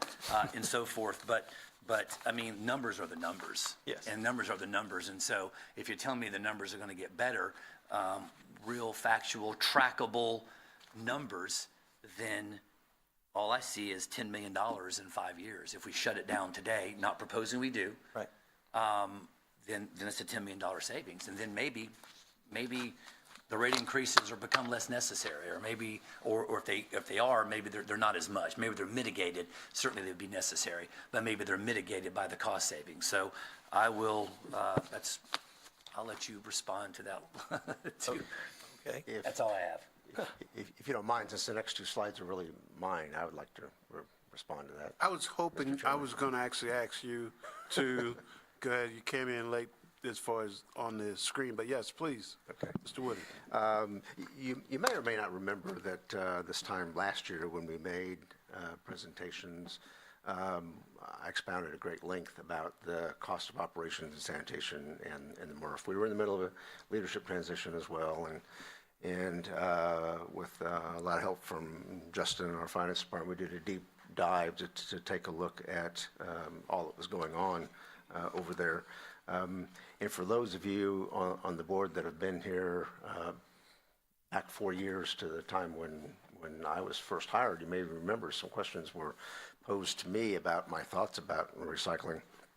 And my response then and now is that it is a responsible endeavor and should continue for all the positive benefits in terms of the environment and saving our landfill space, et cetera. But it doesn't cash flow. It's the public sector that's predominantly involved with it. If there was money to be made, there would be many more folks in the private sector doing recycling, and you don't see that. The private sector folks that you do see, such as the Waste Management examples we're talking about that just built something in Okaloosa County, they're an entirely different scale. We are a $2 to $4 million recycling operation that serves a regional area of 500,000 million or so in population. They are an $84 billion with a B market capitalization last year. So they are very vertically integrated. They own landfills as well as recycling facilities. Because of their scale, they also have direct contracts with recycling companies and do their own, they don't have to market. They've already got the connections, et cetera. So that gives us a distinct disadvantage. The advantage we had when we started this endeavor certainly was that it wasn't being done in our community. As we experienced tremendous inflow from all the areas and regions around us, because we were a welcome relief in providing a service that wasn't there. But we do have challenges, and with neighbors to the east and the west of us coming on. And I sent a first notice of our concerns at the board report last Friday because the previous Tuesday we had just received a notice from Okaloosa. I have two slides that I want to show you. The first one is up on the screen now. You've got copies of, yeah, you have copies of those in front of you, so you can actually see those. My side's not that good. Take a look. It still may be kind of small, yeah. And I've highlighted in yellow a few things, and had some blue in there as well for some of the things I want to point out.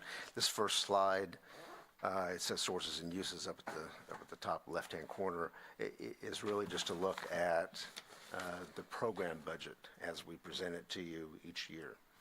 The program budget does cover the primary commodity revenues, tipping fees that are paid, insurance proceeds if we've had them in a particular year, as well as some subsidies we get from, but not all of our subsidies that we get from outside groups. One subsidy, other sources, overhead allocation from sanitation is one example, is some money that comes from our sanitation division to kind of accommodate the fact that we have ECUA customers contributing to the MRF. That's equivalent to what they would be paying in recycling tipping fees to send things to the MRF. But if you look at the line below that, revenue transfer from sanitation, the last few years, it hasn't kept up. And despite the increases in rates, we've balanced the books on the MRF program by taking more money from sanitation as the years progress. If you drop all the way down to the bottom where I've highlighted net increase or decrease from operations, you'll see a series of numbers running across the bottom. Those in parentheses are negatives, years in which the closing balance at the end of the year, we spent more than we took in. That 2017 number, of course, was initial operations, buying equipment, and all those sorts of things. We had loans essentially came from the Water Wastewater Division for an initial expenditure of about $10 million. We did receive a closed loop, zero interest loan that first year, and bought down some of that initial expense from our Water Wastewater Division, but we're still carrying $7+ million balance that we're very slowly eating away at. In fact, in the last 5 years, we've really only made 2 payments toward that. So you will see in 2020 across here, really it was the only year that we came in positive, and that was really because we received a settlement that particular year. You may remember the Jarrell Reynolds incident where we had some criminal activity that we had to prosecute. We received full restitution on that through insurance proceeds, but because it got posted in that prior year, that wound up being a positive year for us. But generally, it is an operation that doesn't cover its expenses, and that's understood. It's an extra service we provide to all of our solid waste customers, and a portion of what they pay helps pay for our recycling operation as well. But with the changing value and cost of commodities, increasing expenses of operating the facility, we've not made the investments we really need to have been making over the prior 7 years to maintain equipment quite as well as we would. And those maintenance expenses are catching up with us as well. So you'll remember that last year I did provide a sheet that we've updated for this year to kind of talk about what the big picture issue is, because the operating program budget that's on the slide now doesn't pick up some ancillary costs that are really significant. We have a lease agreement with the county for the 5 acres that we lease at the Perdido landfill, and we don't have a monetary exchange for that. We trade services. They allow us to occupy the property, but in exchange for that, we provide them with compost that they use for daily cover. And they also use it as a soil amendment to help grow grass on the slopes. We also provide the yard waste grinding operation at the Perdido landfill. That's our staff and our equipment. And those are expensive pieces of equipment. The roto chopper that we've been using all 7 years out there was originally bought as a used piece of equipment, and it has over 10,000 hours on it. We actually replaced the motor this year on that piece of equipment. To replace it, though, is $1.5 million, so I've been reluctant to bear that expense. And we also have some additional mechanical positions that are actually in Jerry's division that he covers the expenses for those. And we don't bill our fleet mechanic time to the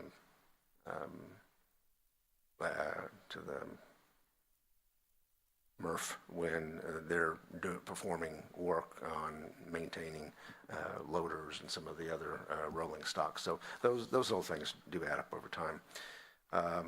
But that's all in an effort to recognize that it's an endeavor we want to pursue. The next slide is an update of one that I provided you last year. But it's another year newer. And what it shows is what our overall costs are, including those items that I just went through that aren't directly in the program budget, but are an expense overall to the sanitation program. The way this is presented, as same as it was last year, is what the extreme would be if we didn't even provide recycling at all. And by the way, that is not what I'm recommending. There's a silver cloud when I get to the end here. That's not what I'm recommending, but in order to see the full picture from one extreme to the other, I think it does kind of paint a picture. So anyway, it would show that if we were to discontinue the service altogether, that in finishing the first year plus the first following year, savings that we would accrue from not having all those expenses could in just 2 years' time pay off our AMP Robotics loan, which currently has a balance, original balance of about $2.3 million. Right now, that AMP Robotics loan won't be paid off until October of 28 otherwise, if we continue to pay our $333,000 a year, excuse me, $347,000 a year on that. That's a very low interest loan. It's only a 1.5%. Our closed loop loan is pretty close. It'll be paid off in December of 25. But in the very first year, we could pay off all those loans, be debt-free, still be $1.9 million to the positive, and for each year afterwards, we could save the sanitation fund altogether in the range of $3.8 million. What I think is even better scenario, though, is that if we do have competition on either side of us and could enter into agreements to continue to collect for ourselves our recycling, provide the same service that we do now, so our customers won't see any change whatsoever. But instead of running it through our own facility, collect it through our transfer facility that we're currently in the process of designing and will be building this year. That will give us the opportunity then to take it to one of our competitors. We've done some estimates of what that might cost, probably something at or less than $1 million, and still have pretty comfortable net savings, but still be providing the services. The hard part about that is we're no longer the regional leader in providing the recycling services. That's not to say that either one of our competitors on either side are going to be successful either. And I think this first year, going in 25, we need to see what we can do to continue to trim expenses. We've only been aware for a few weeks now that who we think we're going to lose. But the volumes that we're beginning to hear probably may be somewhere between 50, maybe pushing 60% of our overall volume might be going to a new customer by the end of the summer. By the end of the summer? maybe even middle summer, maybe even July, Within the next 3 months.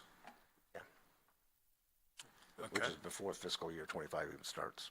Okay. Mr. Chairman, I had one more thing just to reiterate what he just said. I was going to, you already hit it, is, Please. yeah, these numbers aren't even accurate because, to your point, Mr. Woody, we don't know what that decrease is going to look like. We're about to lose more than what we have right here. So these numbers aren't going to get better. They're going to get worse, guaranteed, because we've already got 1 to 2 large customers that are already giving us a heads up.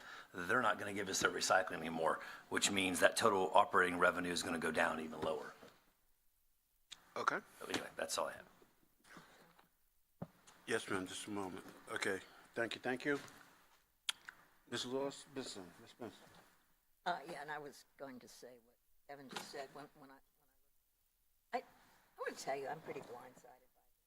I mean, I don't know how they could be building a recycling facility in Okaloosa County, almost finished, and we didn't know. I don't know how they could be building one in Baldwin County, and we didn't know. I don't know how we can have a budget for the MRF that I'm looking at. It's, I mean, needs to be thrown away. We will not have the revenues that this budget contemplates because we're not going to have all of those people coming to us. I mean, this is irrelevant. This is not a budget that we can even deal with. And, you know, I've been committed to recycling for a very long time, and I still believe in it, but I'm not into putting money into a landfill, which is about what we're beginning to do. If Waste Management has that big of an organization, let's contract with them to take our recycling. They're going to take the cities. And one of the things I want to know is what our obligations to the county would be under our contract with our MRF if we stopped operations today. Does that contract cease and desist, or do we have ongoing obligations county? And that's probably something that legal needs to look at, but that is certainly a consideration. The other consideration is what the obligations are with flow control, because when we get contaminated loads coming into our MRF, part of those loads go into the landfill. Well, if these loads are going to Okaloosa County, they can't put the contaminated things into the landfill because that's a violation of flow control. Do they have to bring it back to Escambia County landfill? There are so many legal implications to the decisions that we're making. But, you know, when I look at this budget, you know, we just need to scrap it and start all over and look realistically at what our revenues will be, because we're going to lose virtually every hauler that's coming in from any of these. Yeah. Because we just went up on them last year substantially. They're not going to come to us, particularly if they can go to a private sector recycling facility. That's what they're going to do. We would do the same thing. That's no blame to them. But, you know, I think we got to put in some late night figuring out what the real numbers are. And I can't read this. Sorry, my glasses are good, but they're not that good. So, you know, I want to look at that, and, you know, I want to do everything I can recycling. But if it goes to Okaloosa County and it saves money, let's do it. But let's make sure there are not unintended consequences that we haven't thought through. I mean, it looks like the city of Pensacola is probably going to wait. So they're going to have to look at the flow control issues as well. But anyway, I had several questions on some of the line items, but truthfully, they're not relevant anymore. I mean, the one thing that did jump out at me that kind of was a big increase in health insurance, like a 10% increase in health insurance. That was under the Senate. Life and health insurance, $177,600. $719 rate increase, and I wasn't expecting that. Probably something that's going to be in the budget, so I'm curious about that. Was that a question for? Yeah, I can respond to that. Yeah, you may or may not remember, Kim talked about it a little bit in her HR presentation. We are anticipating a 10% increase in health insurance, and it shows up a little larger as the number gets your attention on the divisions that have large staff populations. So that's probably why this one stood out more than some of the others. But that's the first time we've had a big increase like that. We've been very fortunate, very low single digits. Even had one year that we had no increase. So. Yeah, I know, and for a long time, for many years, before I guess any of the others other than Dale were on the board, every year that was the issue that gave us PTSD, was the health insurance rate increase, and it was horrible. And once we started with FMIT and had the home health, we seemed to rein that in, and it hasn't been bad. So I was sort of floating along happily when this came, and I guess this coming in conjunction with the sanitation. So I guess I'm just blathering on, and I shouldn't. But I think we start from a blank page and dissect this whole thing. Here that we try uncle. Thank you for adding to the discussion. Mr. Brown? Yeah. Couple of questions. One, going back to the skills bridge. Yes, sir. Did you say it's not approved yet? You're still working on it? Yes, sir. Yes, So sir. my question is, in conjunction with HR, if you're familiar with the program, the Veterans Program allows them to use their experience, Yes. years of experience in a given field, to negate having to have that bachelor's degree or master's degree. So I can't remember which one of the departments we're talking about. We were asking the question, is it necessary to have that BA? But with this, will you all look at also maybe decreasing the degree requirement? Because when a military person either just gets out or retires, they look at all of the work that they've done, and those skills that they have experience in count towards the time versus them having a degree. I mean, that would be a way for us to fill a lot of the slots that we were talking about earlier. That was just something I wanted.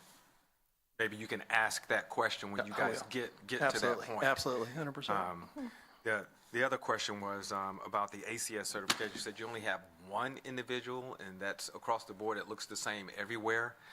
Yeah, Can we model like what HR did when we couldn't get folks to sign up for all of the different health things? And I'm not sure how Kim did it, but it went from basically 0 to 100% because of how she marketed what needed to be done. And this seems like it would be an easy thing to market. If you get a 25-cent raise every time, you're looking at $8 over a period of time. Why are they not doing that? Is there any incentive out there, or is there a disincentive? Is it something they have to pay out? No. If they fail the test, they would have to pay out.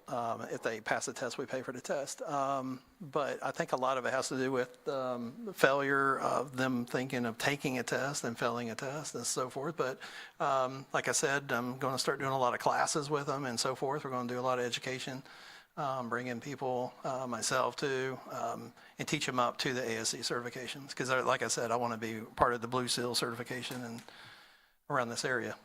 I know one of the things that we were looking at in previous board meetings, we get these folks, you have them for 1 year, 2 years, you train them, you give them all these certifications, and then somebody down the road offers them a better contract, if you will. Right.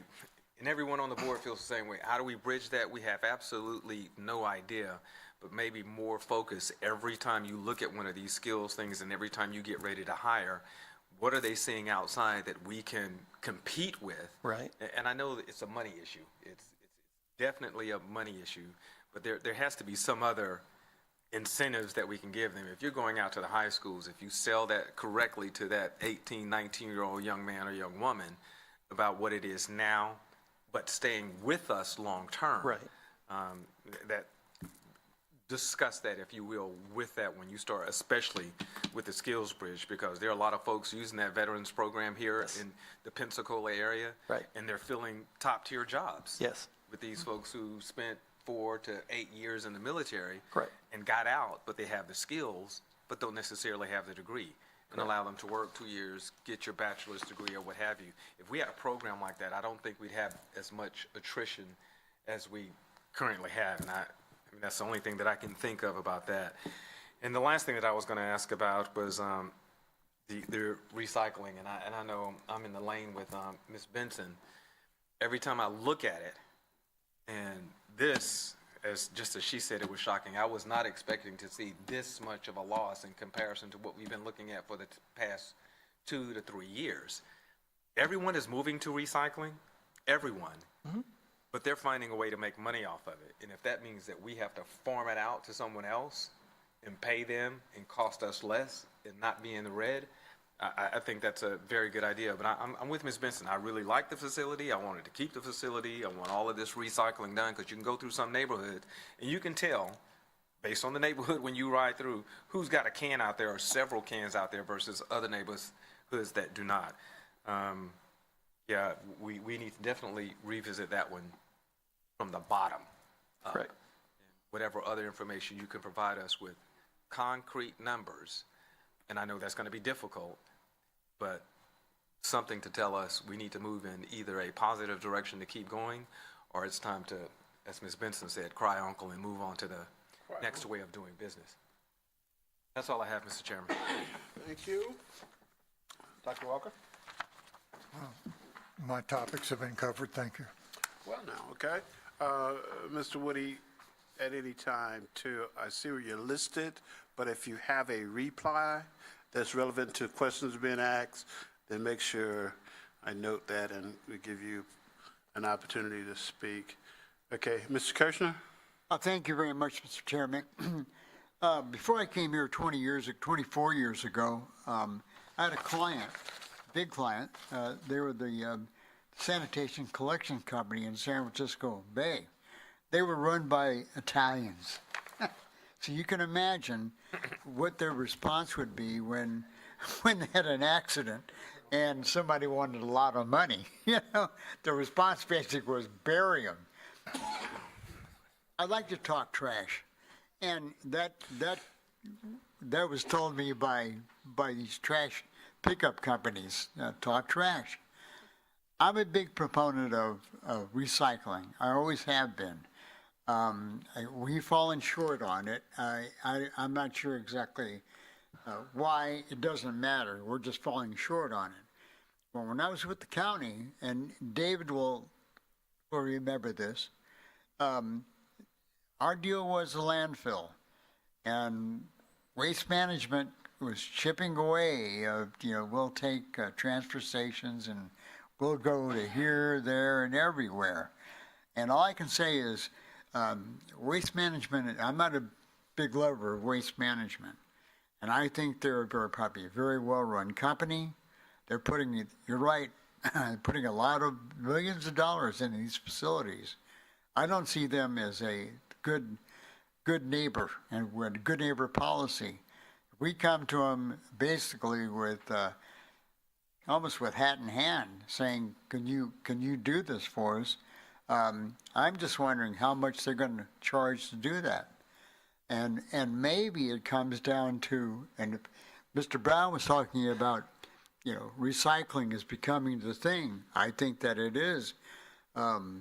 Maybe not today, but tomorrow for sure. That maybe it's worth looking at charging the ratepayer, increasing our cost. I mean, I'm hearing these wonderful, wonderful presentations the last 3 days, and we're going to have to do something. I mean, money doesn't grow on trees, so I think recycling is only part of it. And I'm a proponent of why give it to somebody else when we can perhaps even do it better and save some money in the process. Thank you for the time. Thank you, Mr. Chairman. Okay, I appreciate those comments as well. That's another side of it. I think we all are proponents for recycling. It's just, can we do it better? Can we make it work? So, Mr. Woody, you have anything?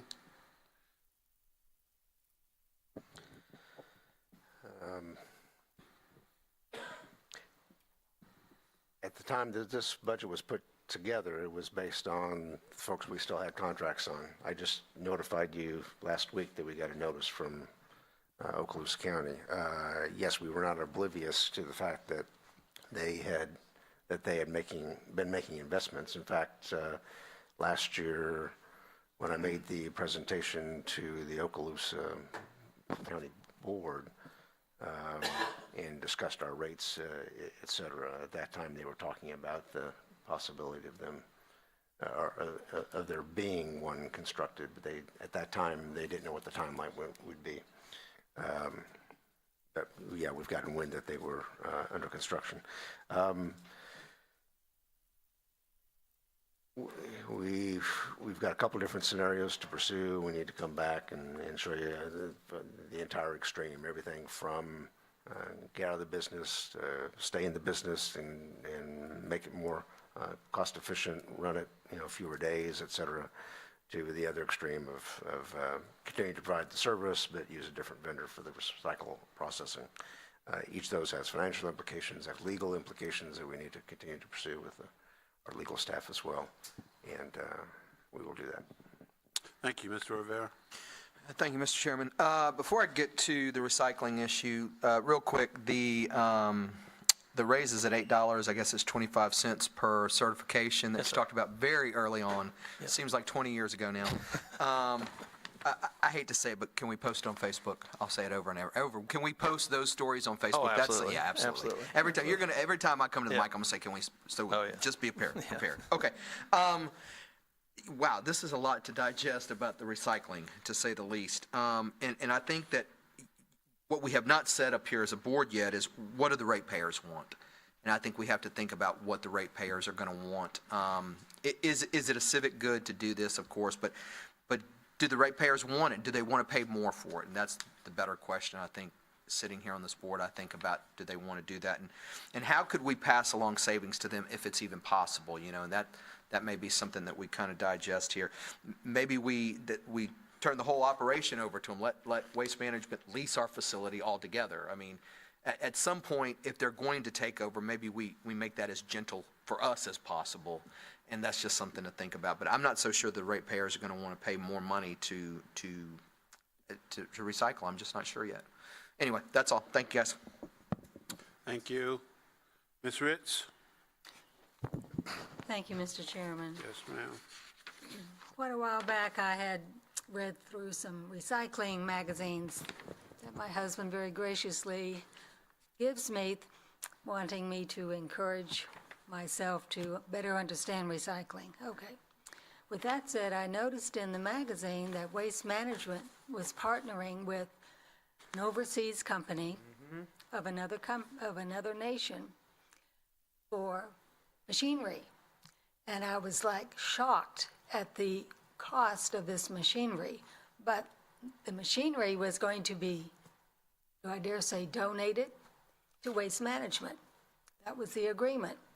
I don't know what any more was entailed in this particular transaction, but I thought I recalled mentioning this at a CAC meeting, but I could not tell you when it was.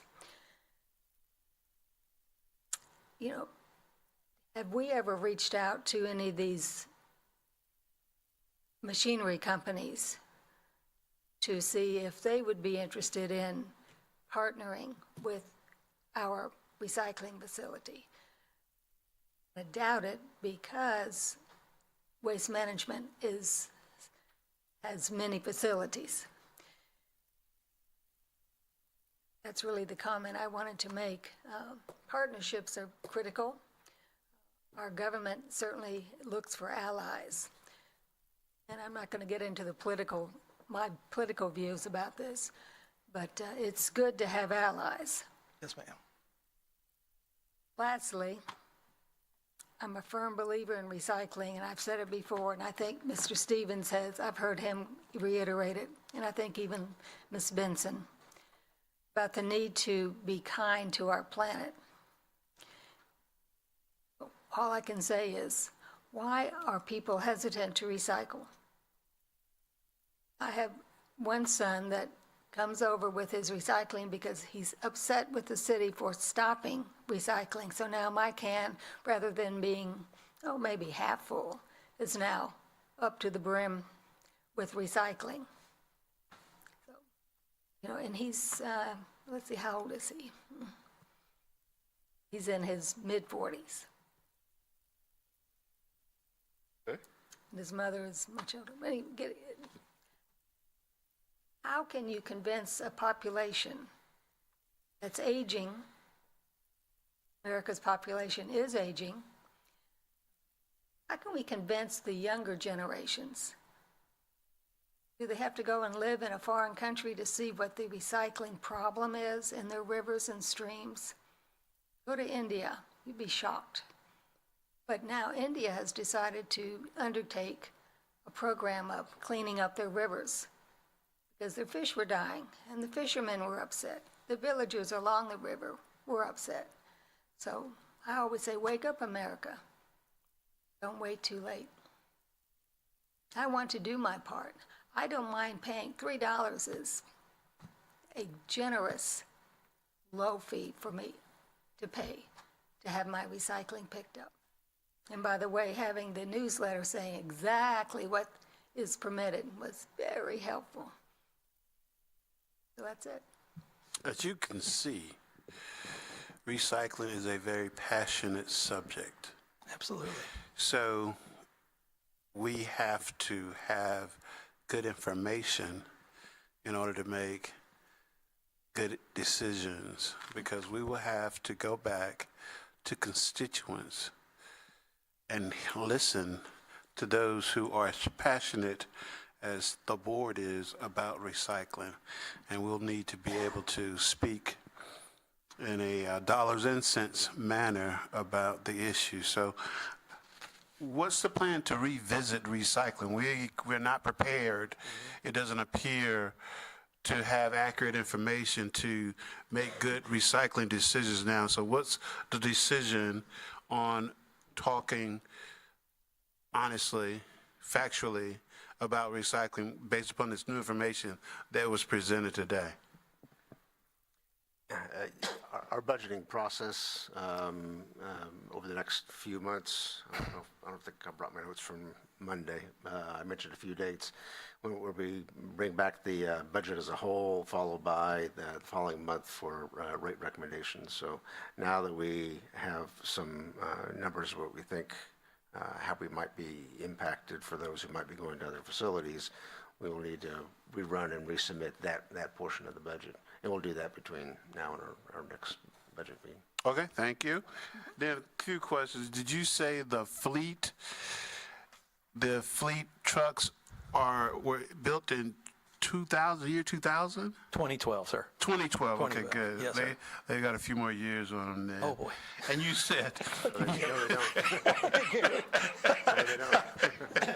but you also said that the nation average is 8 years? Yes, sir. Yes, sir. That they replace Yes, sir. their trucks every Absolutely. 8 years? Yes, sir. Absolutely. Yes, sir. Yep. I'll bring that data next time with me with that.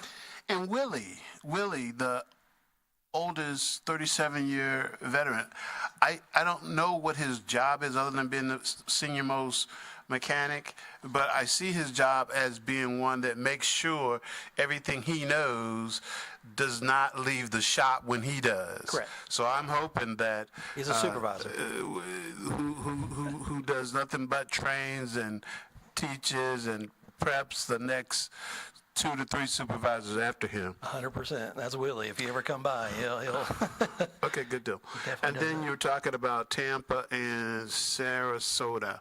Yes, sir. the way they do their yard trash. Yes, sir. What's the incentive for the customer? I mean, if you don't want to use plastic bags, are you giving them paper bags? Are you picking it up off the street as just yard trash? What's the incentive for the customer? Well, basically, the incentive to them is to be better stewards to our environment, because that plastic bag is really bad for the environment to be putting back in through the waste trash part of it, especially in the composting area of it.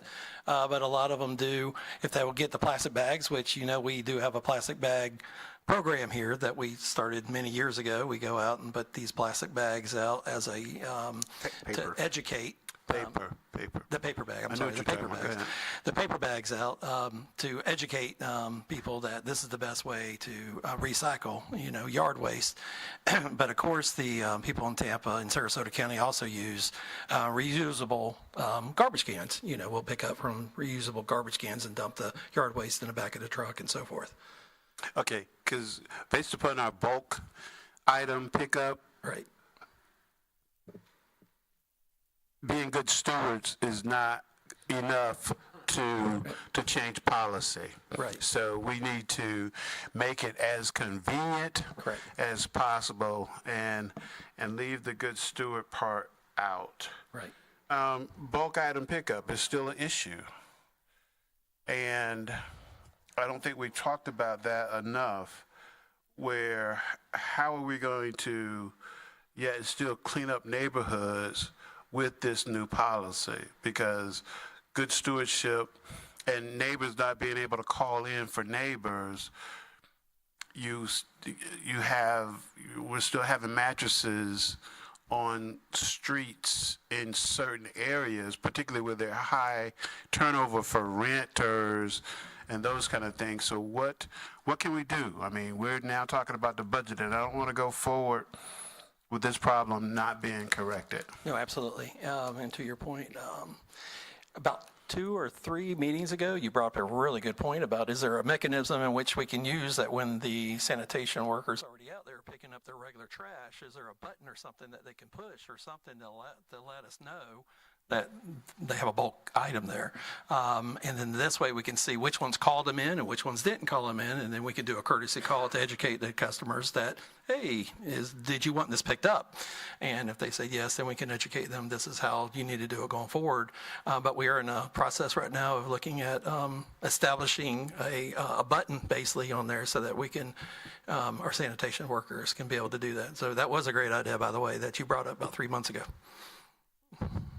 Okay, so if I understood what you're saying, I brought up, is that you're going to have the drivers that go out early, either recycle or trash. Yes. And notify. As per the pickup, because the GPS, because we still have the GPSs on there. Yes. So when they stop and they see that, they can hit the button, and then that will geofence it back to our GIS system. So we're in the process of working on that right now. Okay, so that's the working solution that you're going to have. Yes, sir. In place this summer? I'm hoping for Measurable. This summer? end of summer. End of summer. Okay, fair enough. Okay. Okay, I have one more question, if I may. One more question for Mr. Brown, then I'll come back. Mr. Brown. Well, you covered it. Seems like you have a lot in your bag. Yes, sir. You're dealing with at the department. Where you're going to be sharing. I don't work with HR, so I might say something about HR, somebody wants to know. But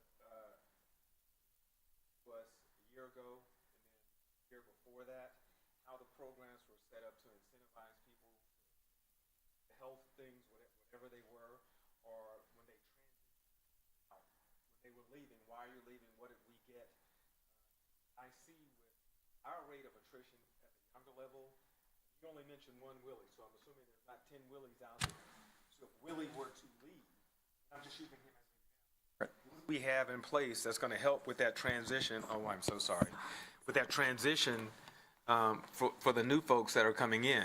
I think a part of that is if they had that mentorship, they wouldn't just spend the time here 1 or 2 years, get trained, and go somewhere else. I know it's a money issue again, and they're not concerned about life insurance, health insurance. They don't have kids. They're fresh out of high school. But a lot of that is teaching and training them what to look for, how to be aware of what you need to do in an employment environment. And I think ECUA has a great opportunity to do that. I don't know if we would call it a mentorship program or the transition program that Kim has in HR, but we're bringing these people in, we're training them, we're spending our money, you're providing tools, and 2 years down the road, they're over at Waste Management or somewhere else. There's a disconnect there, and it's costing us money. And I'm going to say, much like with the recycling, I don't know if it's a moral, ethical, or an environmental issue. I think a part of it is we are forward-looking and forward-moving, and if everyone is moving in that direction, I don't want to scrap completely the program and just give it to someone else. We've started something here. We've invested money. How can we gradually build to keep what we have, make it grow, or partner, as Ms. Benson said, with these other folks? Those are two great concerns. Money going in and out with respect to recycling, and these folks in these positions that we cannot fill, and the ones that are leaving after we've trained them, and they go downtown and make $10, $20, $30 more. I'm looking at shared services, because you have all of these departments to stick your finger on that in some kind of way and then come back. And I don't know what it would look like on paper, but provide us with some type of plan moving forward to negate all of these losses. We talk about the losses, and the first thing we want to do is get a knee-jerk reaction. Well, just give it to somebody else. I'm not feeling that. I can't think of a PC word to use other than I think we need to be more invested, and sometimes an investment early costs you some losses to get those gains later. And I think that needs to be seriously looked at. And one last thing that I will say, and we talked about this last year, I think, Larry, are we looking at all of the places that can provide us with good stewards of our money and employment? We talked about the racial issue, or how many minority businesses, how many female-owned businesses. I see them on the street, and I'm just not understanding how we're not getting those applicants to bid on contracts or to, call for an interview for these positions. I would like you to keep that in mind as well. And I know Mr. Woody has talked to me about it before. At some point this year, we're going to be looking at that again. I would really like shared services to be on top of. Are we equitable across the board? That's all I have, Mr. Chairman. Thank you. Thank you, Mr. Brown. Lastly, I'm going to be finished. Murph, when you come back with a discussion on it, Yes, sir. let me know, include whether, and I don't know if it's possible, but include whether or not changing locations would be part of the solution in terms of what it costs us now to maybe use our facilities versus the county. Would it save us money? Would it make it more possible for us to be able to do it? So include that outside the box location as part of your calculations. Oh, absolutely, absolutely. I think a lot of it has to do with contracting, though, so we have to get with legal about that, because we signed a contract like 5 years ago for until 2036. 2036? Yes, sir. Did legal advise you on that? No, yes, sir, legal. Okay. Okay. Yeah, that predates all of us here. Okay. That was in jest, and I said that, so we won't. That's where the go in majority that. of the money goes, is from that. Okay, we won't go down there too far, but now we know. This is halfway to completing our presentations for today. We've been instructed to take a break with the 2 more presentations to go at the rate of 2 hours and 25 minutes per. So we may want to be as expeditious as we can in our refreshments. So let's break for at least 15 minutes and return at 5:40. Thank you.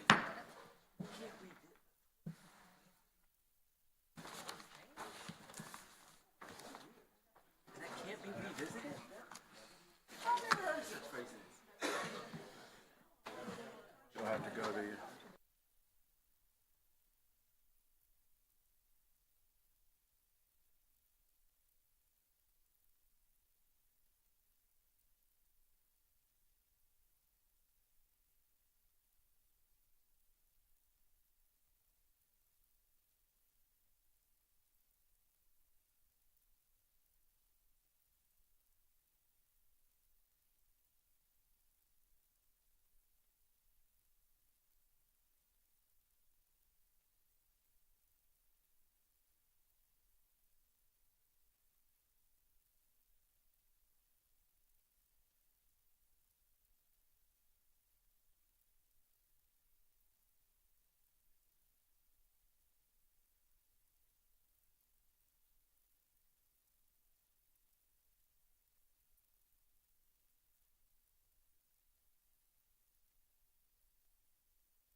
She came back.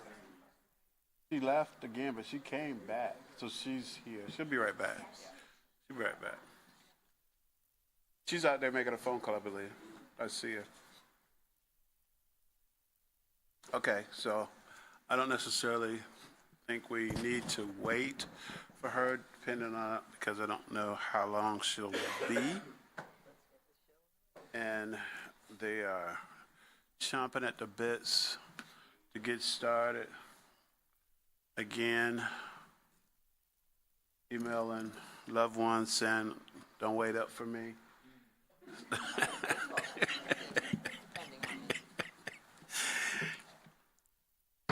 Okay, we want to call back into session the special meeting for the Citizen Advisory Committee for Wednesday, May 15, 2024. And we're going to pick up with presentations. And right now we're going to start with a presentation for information technology. He's standing by. We're going to wait to Ms. Ritz to get in her seat, and then you can begin.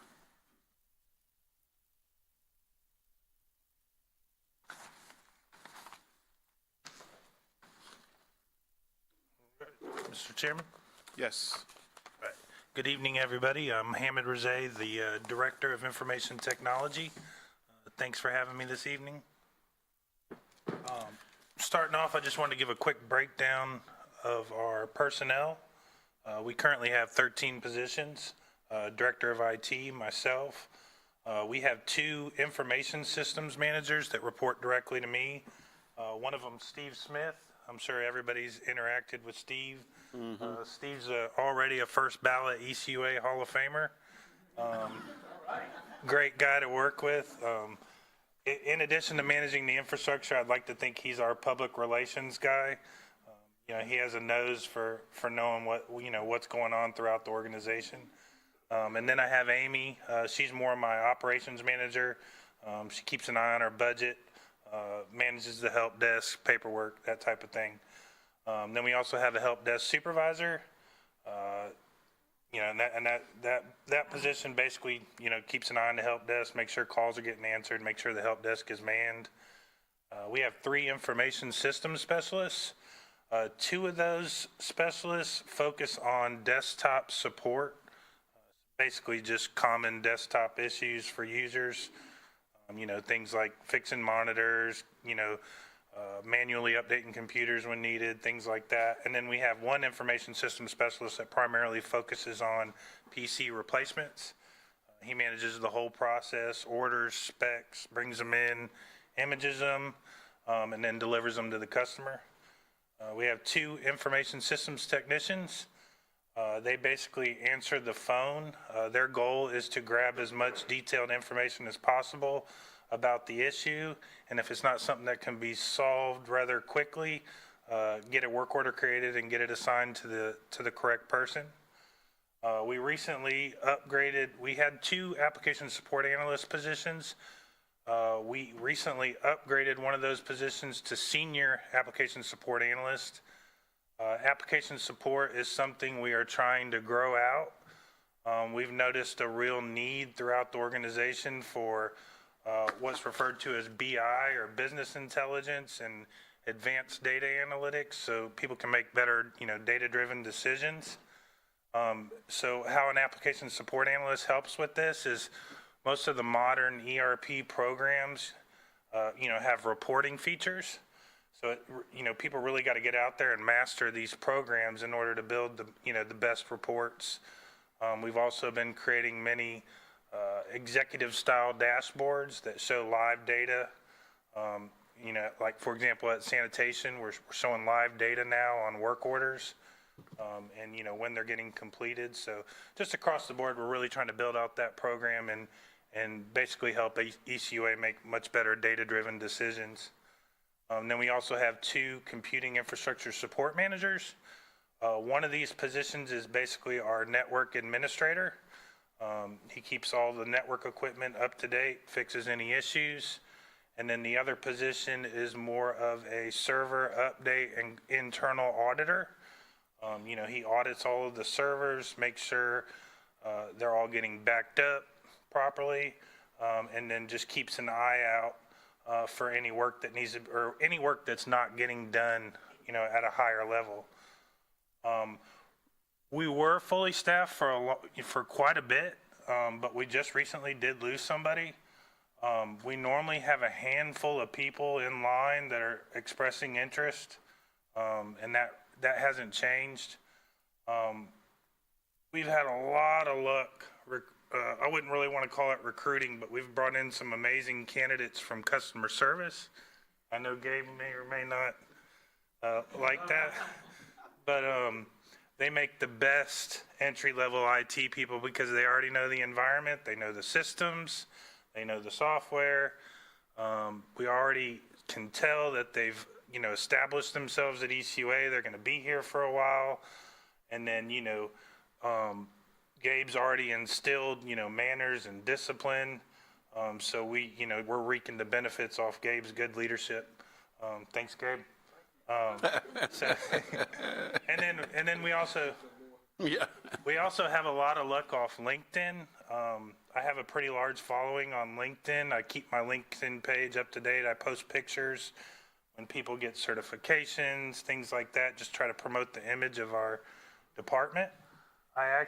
Caleb, if you'll stand up, this young man, that's how I got Caleb. He reached out to me on LinkedIn 2 years prior to me hiring him because I didn't have an opening, but he said, I would love to come to work for your team. It looks fun. It looks great. And here he is. And Caleb has actually achieved one of the highest security certifications you can get, which is an advanced security practitioner. So we're doing what we can to help him grow his career, and we're reaping the benefits of his good work. So. Next, I just want to go over our goals from 2024. First goal, basically is keeping the PCs in line and, preventing them from going into life. We fine-tuned these numbers throughout the years, and 1 out of 6 is really the sweet spot, because what that does is about 1/6 of the computers, if you look at the data, are over 6 years old every year. So, and then 60 is kind of the sweet spot for the year. That keeps us within budget, and that keeps all of our computers from getting too old, where people start losing productivity and computers go out of warranty. Right now, we are currently at 28 out of 60, although we just placed an order for 7 for Mr. Piscopo. And then we are also in the process of ordering 4 more for engineering. So before the half of the year, we are easily going to be within 39, or right at 39 out of 60. So we're easily going to hit that goal. The second goal, I'm going to give you the results from 2024 so far, but I am going to tweak this goal, or you'll see it on our newest goals. So this goal is keep 95% of all phone calls to the help desk under 5 minutes, which was the year prior was at 90%. Basically, like I told you before, the goal of the front level help desk is to answer a call. If it's something like a password reset, go ahead and reset the password. But we want those people to be available to take more calls and greet people as they come in. So we don't want them to get stuck on the phone. We want them to move it up a tier. So, however, I really like to dig into these goals. And one thing I've realized, we get people in that are really interested in learning more about IT, and they normally always start at tier 1 at this position. So I'm going to up this from 5 to 10 minutes, and this will allow those who are interested to try and solve more problems and not feel like they got to get rushed off the phone. If they're confident and they're not stressed out and they feel like they can fix something, go for it. It's not going to, the most satisfied customers are the ones we can take care of right away. So why not let them try and fix the problem? If they get stressed out, just shoot it up the chain. But we are currently at 89% of all phone calls, so we are a little behind on that goal. But like I said, I'm not really too concerned with that because I want to tweak that one anyway. Who are the calls from? Are these from customers or from employees? Yes, ma'am. Our customers are ECUA staff. Yeah, okay, yeah. that's what I assumed. yeah. But okay, just one. Right. Okay. So here's another goal that I'm going to, or I actually have already changed for 25, but I'll talk to you about where we're at for 24. Complete 80% of all IT work orders on or before the requested completion date. We're currently at 87%. So, and this one I've been thinking about a lot. So this one we're changing, instead of completing the work order before the completion date, we just want documentation on the status. And what this will do, there's really two things going on here that we're trying to accomplish. Number one is we want to get that knowledge of how they solved the problem, because most IT work order systems you can sort through with keywords. So if somebody's already fixed it in the past, we can get in there and find what they did. So we want good comments. And then the second thing is if like a manager or supervisor gets a call, they open the work order, they don't see anything. They don't know, for example, if Caleb has already put 10 hours in it. And so what I'm trying to get at is I want documentation in there, and I don't want them to wait until they've completed the work. That way they don't feel pressure, and then we know what's going on and why the work hasn't been completed. We can give a good explanation to the customer, and then everybody's happy. Next goal, achieving 99.99% availability. So in bigger IT, this is normally 5 nines, but they also have like $500 million budgets. So our big goal is 99.99%, and we actually are very close to achieving the 5 nines internally, which is the stuff we can control. We're at 99.997 so far this year. External, we have redundancy like for things like internet and stuff, but we get hit there because things like, there is some stuff that we have out there that can go down that we don't have any control of. Like Kronos was a great example. That's a cloud platform. We still get dinged because it's an ECUA product, but we have zero control when Kronos is going to go down. So, and all it takes is 12 minutes to knock you down a 0.1 for the quarter. So we're talking about internal services. We've been down for 3 minutes so far this year. So I think that's pretty good. Cybersecurity, we already had a pretty big talk.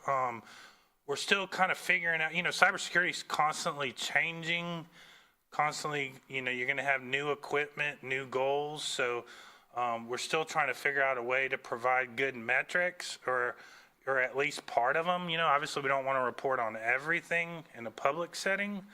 The phishing campaign is one of the ones we really like to report on. We're at 1.91 for quarter 1 and 1.4 for quarter 2. And just a reminder what this is an internal fake email we send out designed to see what users may be vulnerable.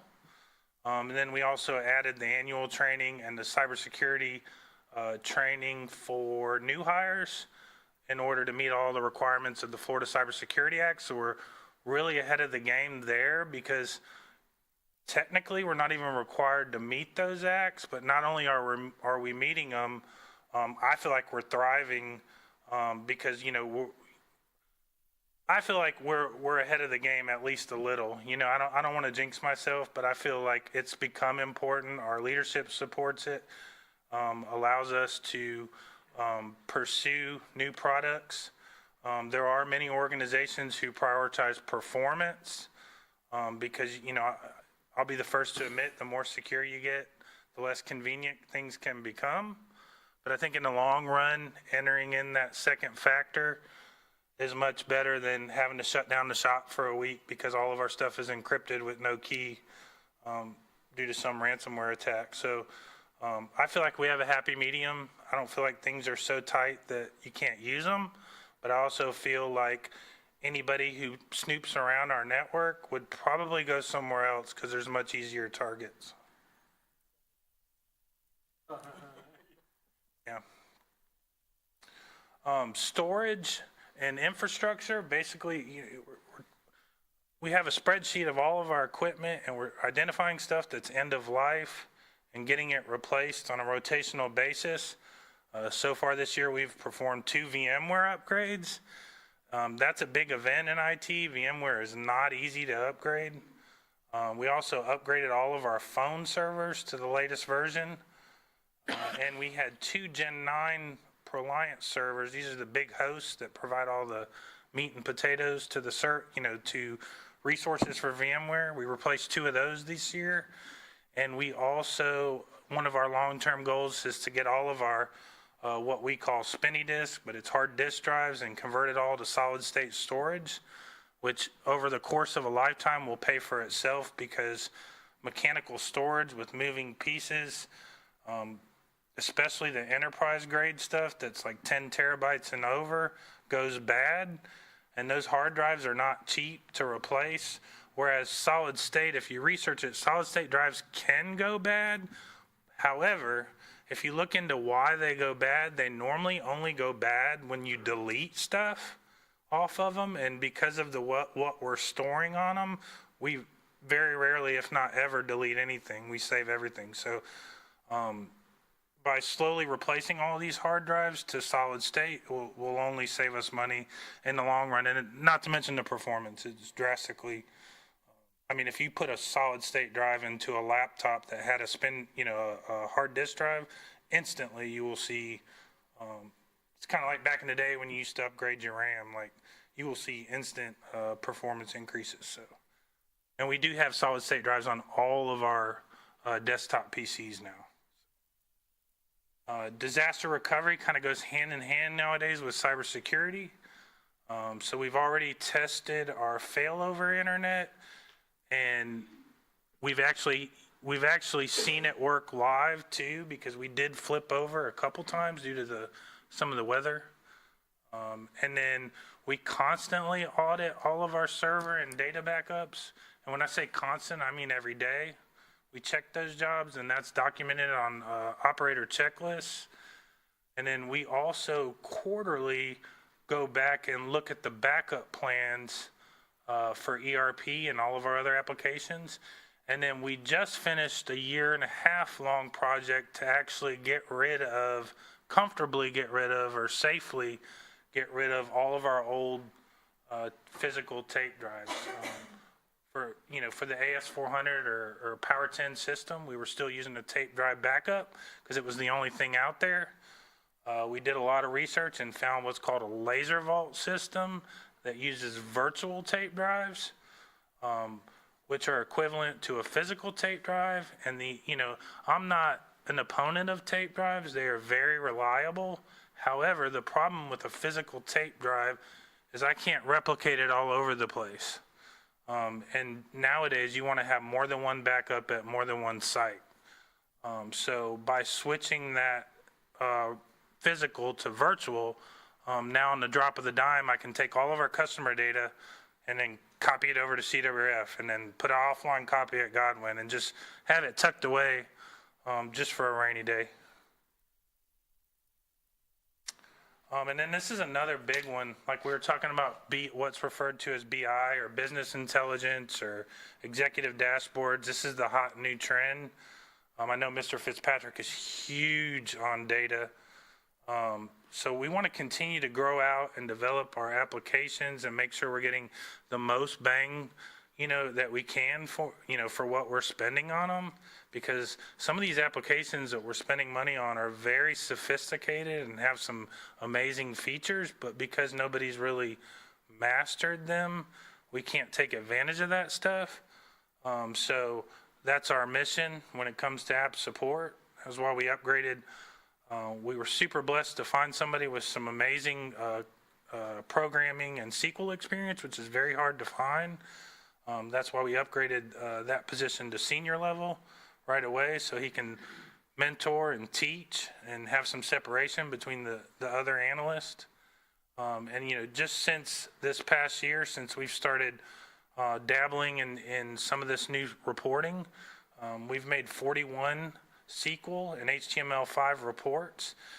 And just to give you an idea, once these reports are created, you can run them at will.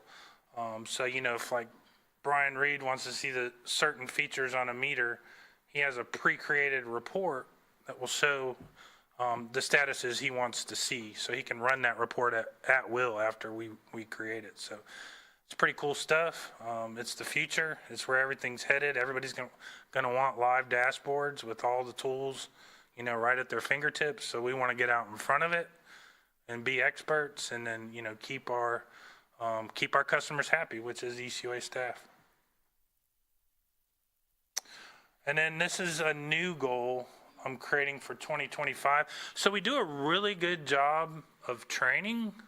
I mean, when I say good, I mean, we literally give classes internally. However, what I want to do starting next year is build out packets for each of the employees with specific career training plans, or find out what their ultimate goal would be, and then lay out specific training, that will benefit ECUA and the employee, and kind of guide them on the right track, because IT's come to a point where there's so many directions you can take. You can go OT now, you can go cybersecurity, you can go SQL analyst, you can go, cyber engineer. There's just so many, there's so many things happening, and ECUA may need these positions, 3 years from now. So if we get out in front of this and start training people, I think we'll be ahead of the game. The more invested I think you are in your staff, the longer they're going to stick around. Especially, and that was one thing I learned in my military experience is, there's some really good, like, old-fashioned leadership and mentorship. And it really feels good, like, when you have somebody, like, kind of keeping an eye on your, well, how'd you do in school this semester? When I was I managed to finish my degree. I picked up 13 certifications, picked up another degree. I mean, I was on it, because I was in a situation where everything was paid for and I was interested. So I just did it, and I had people praising me and keeping me motivated. And I've seen how that works. So, if somebody does leave, I hope nobody ever leaves, but I don't want them to leave for a couple more bucks an hour at Navy Federal. I want them to leave for like 80 grand more a year, Like, I want to, produce CIOs and CTOs. So this is our new goal. Madam Chair, excuse. So I assume you're not like going rogue and designing all programs for people, professional development. But you have some input from the executive director about what the organization's needs are. I assume that's the case. And are you talking about system-wide? I mean, you're organization-wide, not just in the IT department, but you're helping map out some career development for customer service or others? Well, the first part of your question is, the need is there for like the reporting and dashboards. That wasn't something we just decided we're going to start offering. Like, the need's there, those requests come in. We're just figuring out ways to enhance it and make it easier to interpret, because a lot of the old school reporting is very dry and you can't see the numbers, and we're trying to provide more graphical, colorful, intuitive presentations, if you will, and then stuff they can run on demand. Because, when data at rest is what we call it, or something in a database, you can form live connections from that database to an Excel spreadsheet. So that way you can instantly have the data you need, at your fingertips. The second part of your question, no, as much as I would love to provide help, no, we have our hands full internally. There's no way we would be able to go out there. But I mean, this is just stuff we do internally. Yeah. Okay, we have a couple questions. Okay. Brown? We were on break. We were talking about some of the things that you just said with respect to mentorship and wanting to keep them and not wanting them to leave for a couple of dollars, but, leave for a new title, not just a position. And much like with what Ms. Benson was saying, Are you partnering with, because I know HR has specific details on every job description. I got it right this time. And if you're making those changes, much like the gentleman, if those changes are in their job description, it changes how much we can start paying them from the beginning. And another way of keeping them on, and then like with the ACS certifications, what are the targeted things that we can do to help them give themselves a promotion on the job aside from your quarterly or annually evaluation? And, and she's probably going to beat me up, but I know there are a lot of departments, and I like what you're saying about what you're doing with your employees.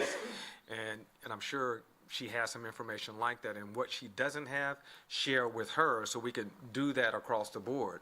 I mean, I really don't want to sit here next year and see that there's 13 vacancies on start level jobs when we have kids out there who don't understand that working at ACUA under a training program is going to be a lot better than working at McDonald's.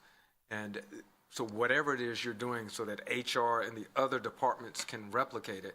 And that goes back to the thing that I talk about all the time, morale.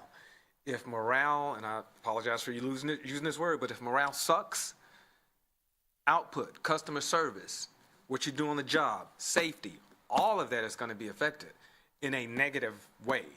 And you sound like you're moving in the right direction. And aside from making sure that you check in with Mr. Woody with what you're doing, I say share that information across the board. And I don't know if that looks like something on paper or some type of training that HR develops, but I'm going to use the same word I used yesterday. If it's working and working well, we want to replicate it across ECUA standard. He did say that yesterday.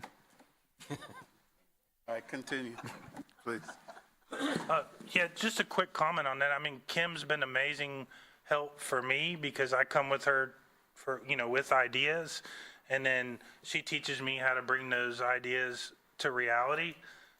Because, there are policies and whatnot, and I always do my best to keep everybody in the loop.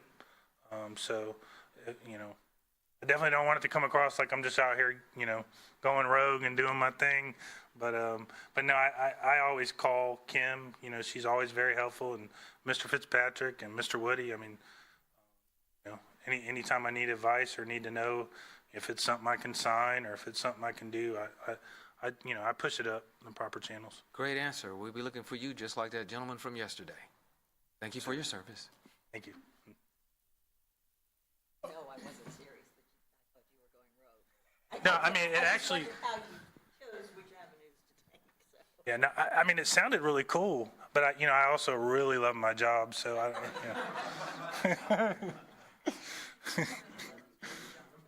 Yeah, we good? Yes, continue. All right, and then here's the budget. Bottom line, we're only increasing $322. I just want to point that out first. So, a couple things here. So we had some increases in our maintenance contracts. There wasn't like one or two things in particular. It was just a lot of little stuff. And, just the annual software maintenance. And they get you because a lot of stuff we're already saving money because we're hosting these servers instead of opting for the cloud version, which saves ECUA a lot of money. But they get you with these maintenance contracts because in order to keep getting the updates, you got to pay the maintenance, and that's how they get you. So we do what we can. We aggressively shop around. There is going to be some stuff, if you look at the repair and maintenance software, 30% of that is Tyler Munis, and I'm anticipating on that amount going way down when we remove some of the modules. So I don't think when it comes around time next year, it will be as bad. And one thing I've learned this past year too is, and I've been trying to pursue when things run out, is going after the multi-year deals, which may have some shock and awe at first, but if you really do the math, you save money and then you lock in current rates just in case something happens like the inflation boom. You pretty much get exempted from it. So I've been looking at a lot of that stuff. And then we've also identified some applications we're going to be able to work out of the system and develop alternatives in-house. So we're doing what we can. We understand, all the crazy expenses that ECUA has. So So we do our best, you know, to pinch pennies where we can. Looking at that multi-year, just don't come in here with a 2036 contract. Well, no, it would be like a, Yes. no more than a 5. That was a joke. 5 years, but yeah. Plus, you know, all jokes aside, we wouldn't want to go more than 5 just because of the way technology changes. There may be a better product, you know, after 3. So I would be hesitant to go on more than 3 or 5. But and just what I just touched on, another thing, a reason why those maintenance contracts went up is we had to buy additional licensing because we gave out those additional 200 accounts, in particular ESET, which is our endpoint security, and this is some of the best global security you can get. We get a very good rate, but you know, it's based on per user. This is the same type of product you would have on your home PC that you would pay, you know, 50 to 60 bucks a year for. So when you add 200 users right off the rip, you know, you're looking at 10 to, you know, somewhere between 10 and 15 grand. But we did just find another vendor that can offer these licenses, and we just sent some stuff up to Mr. Woody to look at. So we might be able to save a few bucks there, but I can't make any promises. And with that being said, that's really all I got. Any questions? Let's see if we have any questions for you. They don't want to go home at midnight, I guess. I'll ask a couple of questions. You have a question? Okay. I re-clicked it. I guess it's not showing up. I see Ms. Benson, and then I'll go to Okay. you, Mr. Brown. First of all, great presentation. I tried to look intelligent, but about 90% of what you said went way past me. So I trust that you're doing a good job, and you're saying there is a division of Homeland that relates specifically to elected officials, or elections office, not elected officials, but elections office, and provides resources for them in case there is a threat of attack. Is there a division of Homeland that you interface with that helps you in case? Yeah, that's CISA. That's the Cybersecurity Infrastructure Security Agency. I've formed a very close relationship with Clyde Rourke. He's the regional advisor, and he's the one that actually nominated us for this new product that I can't really speak about that is being pushed out for sensitive utilities to help prevent ransomware. So, and that has to be CISA because the only cybersecurity agency under Department of Homeland Security is CISA. So, yes, we are very much not only in contact, but we are sharing information with them on the regular and phone calls, discussions, tabletop exercises. It's one thing when somebody clicks on the wrong thing and there's phishing, but you know, we're in a very sensitive business and could be a disaster. So I have a lot of confidence having it. Thank you. Thank you. Mr. Brown? Yeah, kind of to piggyback on what she was saying about the phishing, I'm amazed at 1.4%. I'm shocked, especially with the number of personnel that we have that have access. My question is, I'm going to be devil's advocate here. It only takes one bad apple. And if you have someone that's intentionally going out and doing those things, does your department have some type of recourse for that individual who, I clicked on the wrong email, but they've done it every quarter that you've sent out a phishing email? Is there training, some type of structure? Take this class. If you do it again, you do this, and if one more time, and you're out the door. Yes, sir. So there's actually a few things there with what you're saying. So we have incorporated annual training. I do my best also to send out regular emails, just kind of reminders on what to look for to all ECUA customers or, staff. We have, so when you actually are in one of these phishing campaigns and you click on the link, there's also an educational page.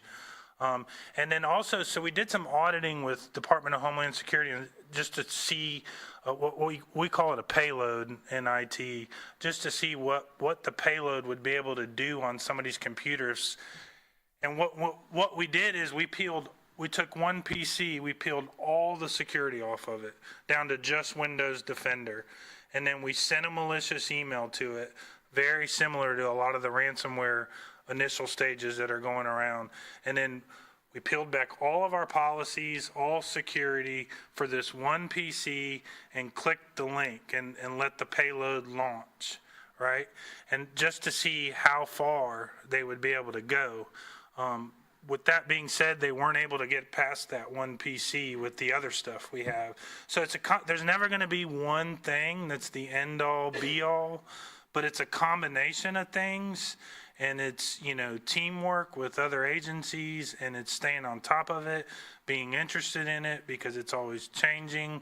But there will never be an end all be all, and you will never ever be completely safe either, because part of the problem is there's other countries that are state funded just to try to hack into people all day, which really isn't fair. I mean, Right.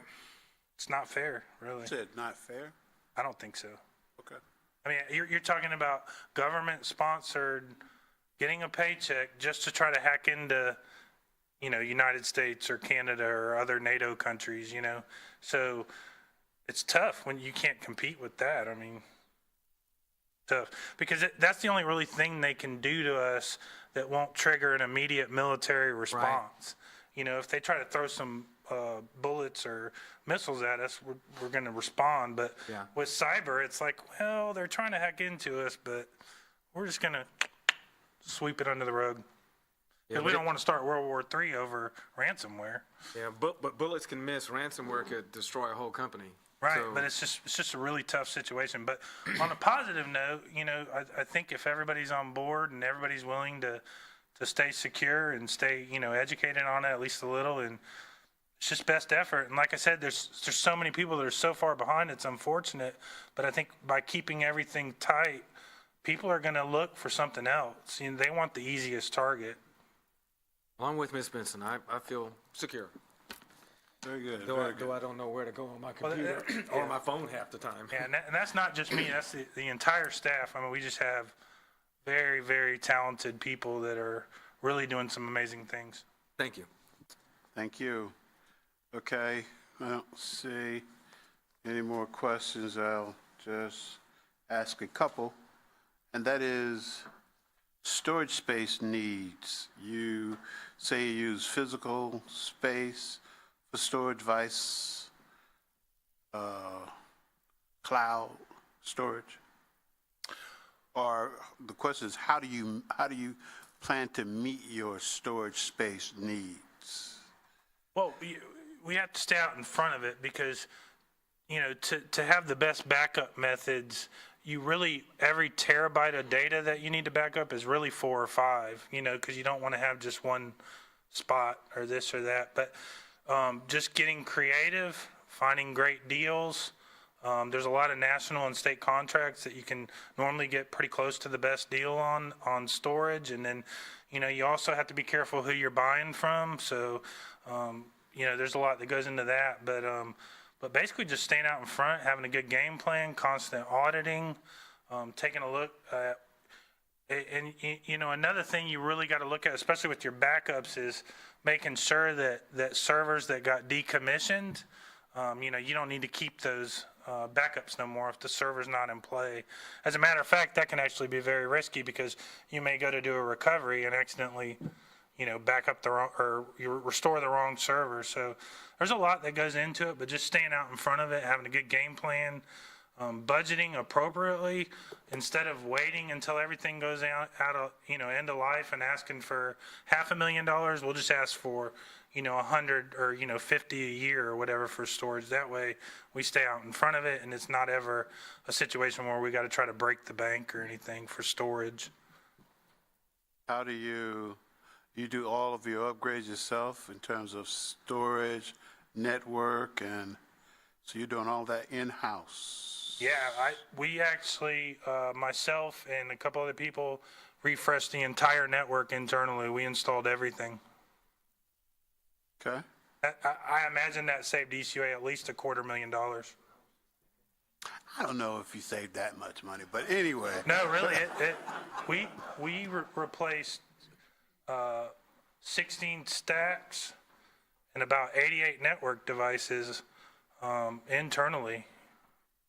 No, and that comment was to say what everybody else has said. You do appear to be very, very passionate about IT technology and the fact that it is a oftentimes swiftly changing environment to where you have to constantly know what's the latest updates that are required, and you seem to be very much on top of that. So for that, we do appreciate the work that you are doing with the ID department, and you are one of the more diverse groups within ECUA, and we appreciate that too, and just your leadership. So continue what you're doing, and the trend you started is the one you have to continue. So thank you very much.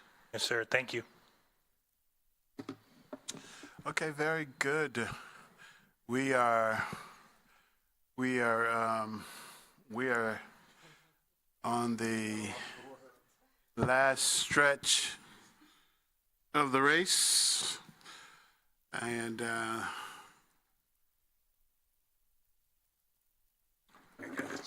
Mr. Gabe, you're going to do customer service, Yes, I am. and Mr. Chairman. ready for you. Okay, Mr. Chairman. Yes, sir. I see one board member, Ms. Benson, and members of the CAC. Good evening. I'm Gabe Brown, Director of Customer Services. Yes. Here to present our budget, but I wanted to present our budget to you, but I wanted to go back to the 2024. But before I do that, again, I'll go over my staff structure. Tiffany Nixon, the slide that I have up, my confidential assistant. Jamie Rogers is our manager. This is my right, left hand, and customers will tell you she will resolve the issue, any issue that you have. Same with Wynette Verlines. Wynette is one of the supervisors, and Wynette is also our computer person. I'm so glad Hammett didn't try to take her because I would be very upset. But anyway, John Gaines and Rita Pace, they had to leave. But we have about 47 employees, well, 46 in my department. And we divided the employees amongst all of the supervisors. So the supervisors report to Jamie. Jamie will report to me, and we will make sure that the business of the public and our constituents is taken care of in a professional, friendly, and courteous manner. Next slide. So I wanted to go back a couple of years. This is 3 years. You can compare 2023, I had 22, 21, and this was still part of the 24 budget.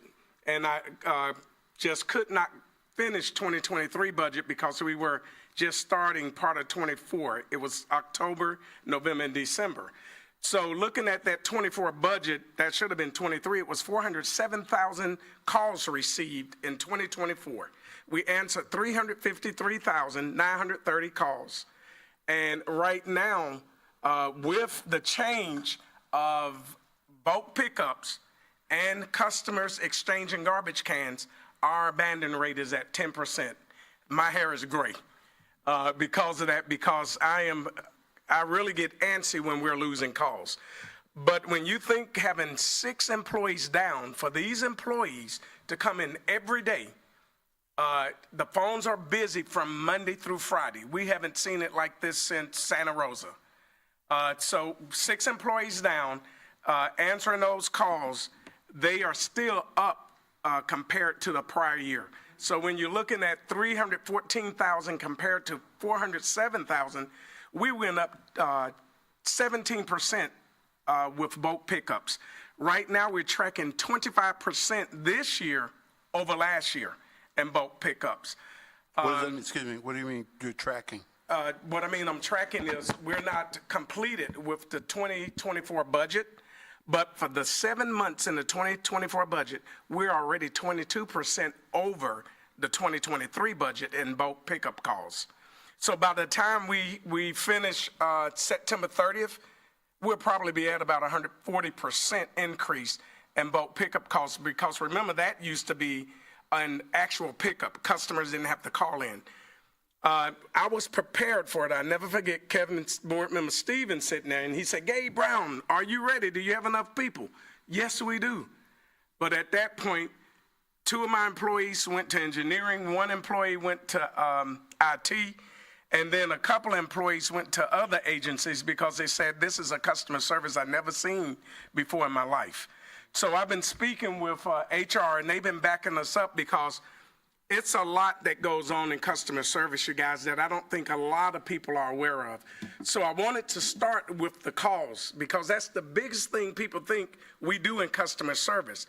But do you know, last year we entered 80,000 adjustments on customers' accounts. 80,000. That means you may call and say, I need to have my sewer rate adjusted or reset. So if I reset your sewer rate, I then have to turn around and go 6 months and adjust you for what we overcharge you for. Those reps, they do that on the phone. And I want to make everyone aware of that. I want to change the title, and I was telling Kim, instead of customer service specialist, it needs to be a customer care specialist, because we work the spectrum. We expect customers to call. One call, we want to take care of your situation. So besides those calls, I added our fax inquiries, KUBRA, and emails. And you can see faxes, they have gone down big time. But KUBRA payments have gone up, and you're probably thinking, well, these are automatic payments. Why do you have that on there? Because the KUBRA, or Easy Pay, it uploads at 7 o'clock every night. So it goes on, the payment will go on to Gabe Brown account. If he made a payment at 6 o'clock tonight, it'll show the next morning. But the thing is, it will not stop me from being cut off. So these representatives, they come in the morning, and they go through all of these accounts and extend them so they do not get cut off. That's customer service, you guys. Emails. So we have the Recycle Coach, and Tommy and I, we were talking about this, how we can update stuff on the Recycle Coach.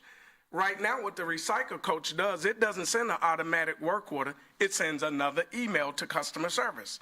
So we had to increase email employees, which is our research department. We moved 2 extra people on emails because of what we were getting. Now, the emails have gone down. We had 107,000 in 2022, 78,000 for 2023, but it was 71,000 in 2021. But remember, the calls went up. Our calls went up like 50-something thousand calls.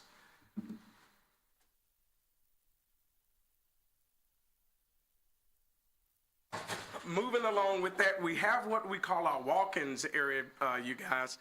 And looking at past years, 13,000 compared to 17,000, we are still getting a lot of calls. Customers are calling in because after COVID, they found out I could still do a lot of things by calling in. I don't necessarily have to come in, set up my service, terminate my service, transfer my service. I can do all of that over the phone. And then we even have companies, we try to make it very customer friendly and convenient, whereas when they're setting up a new location, and that means you've never been in our system before, you purchased a piece of property, you build a home, you may live out of town. How can I get that activated? I need to pay impact fees. You can mail that in to us, and we'll make sure that your services are turned on. So that's some of the decrease in our walk-ins as well. And so what I did was a 3-year comparison up. This is through 2024. Calls answered went up by 115%. Mail inquiries down 12%. Emails, they went down 26%. Walk-in service, 16% it went down. Work orders went down about 16%. So why do we have work orders? Our representatives in 2024, they entered 31,717 work orders. And work orders, these work orders right here, this is basically just water and sewer. We're not speaking of the sanitation work orders because remember, we're a tri-service company. So that is just the water and sewer side. The water service techs, 116% increase in the cut non-pays.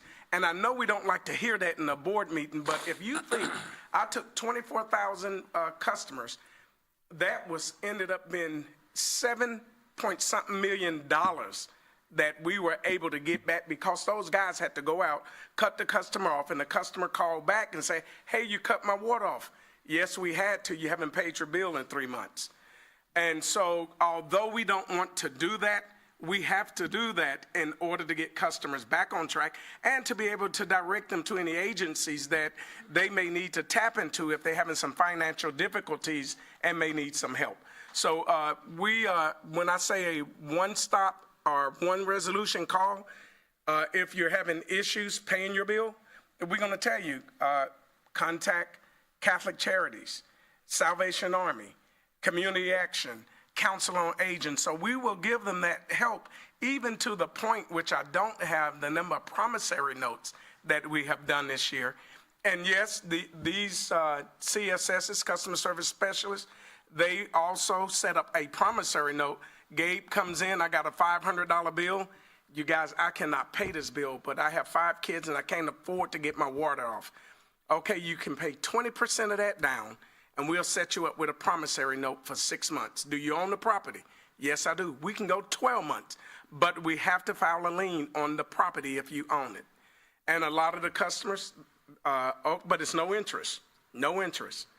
A lot of the customers, it's a way out for them. So that's one good thing about ECUA that you're not going to find with a lot of governmental entities. We do offer ways for customers that, like I say, having financial difficulties to be able to pay their bill. Now, we may file that lien, but soon as they make that payment in full, that lien is satisfied. And we have a good rate of making sure that those liens come off individual properties. If you're a renting tenant, and you fall into that type situation, we can't file a lien. Of course, you don't own a property, so therefore, we'll give you 6 months to pay the bill. And then we'll recommend that you go to an agency if the bill is very high, extend the account, pending a payment from the agency and a down payment from that customer. So that's some of the things that they do as well. Now, the delinquent notices in 2021 went up 136%. Over 2022, it was 104,000 prior, 142,000 for the past year. So what I did, I put everything together. Calls answered, 353, the mail-ins. And I wanted to show you, when you add all of this up, everything that I added in this particular slide, these are all forms of customer contact, electronic or by phone. We went over 103% increase over 2022, which would actually be 2023 year. So we went 103% over 2023. And we're continuing to see that for this year as well. I have some numbers written down that I will show you. So now our collections division, and you probably haven't heard that, yes, there is a collection division within the customer service department. We process 294 return checks, and these are checks that are easy pay payments or electronic payments that have been returned for insufficient funds. So these representatives, they go into the account, they adjust it back on, and then they set up a return check letter that goes to the customer, letting them know if this is not paid in X amount of time, your services will be interrupted. And so that dollar amount I wanted to give you on those delinquent notices that we sent out in 2023, it was $1.2 million. We sent out 142,000 delinquent notices. And when I speak delinquent notices, those individuals that work in the collection department, they normally would get a green bar of paper, and sometimes it's 400 sheets, and they have to go through each of those accounts looking for the special codes. We have a special code, say for instance, if someone has a health issue or it's ADA, we don't cut it, we hang a notice. So they make sure that those individuals may not get cut off if it appears on a cutoff list. The number of cuts, like I said, it was 29,868 last year. That was $7,142,740 of cut non-pays that money was recouped because of that process. Account adjustments, again, 80,000 adjustments, 80,463 adjustments were entered on the accounts. And if you divide it by the number of customer service specialists, that's over 2,000 to 3,000 entries per specialist within the department. Our communications department called out 30,692 TBOs, initial reads, cuts, chokes in service. So it's a variety of things that takes place in customer service. And I wanted to make everyone aware of that because I always hear about the calls. And part of that issue with the calls, you guys, is because with every call, the spinoff might be an adjustment. They have to have time to do this stuff. And so that's why we don't get on the phones to 8:30. And a lot of times they don't get on the phone. And I was speaking with Kim's department because something came up about pay in our higher departments. I'm concerned about pay in our lower departments because I've had 2 new reps leave because they said $17 an hour is not doing it for what you guys do. I'm going to Walmart. Walmart out there in Santa Rosa is starting at $17 an hour. I think we're $17.12. And I had another one left and said, I'm going to the base. Had another one to leave. I didn't know you guys had this type of customer service. So I wanted to just make the board aware, this is more than just the telephones. This is a variety of different forms of customer service that most people don't get. Even my employees that come from Navy Federal, Gulf Power, Cox Cable, I talk to them, how are you guys keeping your people? Well, Gabe, we have a whole department that take care of adjustments. We would have to hire another 10 people to do that. And so, what I wanted to say to you guys, the silver lining in the cloud is the fact that we did hire 6 additional employees. In 2 weeks, those 6 will go on the phones. We're starting to see some decrease in the abandons on some of our days. But that was our biggest issue, that we were short-staffed. Another issue is that we are the entry level coming into ECUA for most people. They'll come in to customer service, get the experience, and which I'm happy to see any employee move up. And I encourage all of them, go to school. You can go to any of the other departments. You can make money here. You can make this a career. It's a great company. So when Hammett was talking about the employees that came from my department, you know, I smile when I see them because I want to see them do better, but I also want some people to stay in our department too. And I think by doing some of that changes, I'm excited about speaking with our HR department. They are working in conjunction with UWF, and they're going to have some students in their master's program to come and do a desk study of exactly what it is we do, because when you look at the job description and compare it to what we're actually doing, they do not match. So I kind of wanted you guys to look at, remember I put 2023, but 2023 is actual, that's 2023 compared to 2022. So if you look at, I put the queues, and if you look at the Spanish queue, it's going to give you the number of calls. But I want to go back to the first one, that callback queue, where originally we were getting 2,778 callbacks. When we made that change with the garbage cans both ways, that jumped up 456%.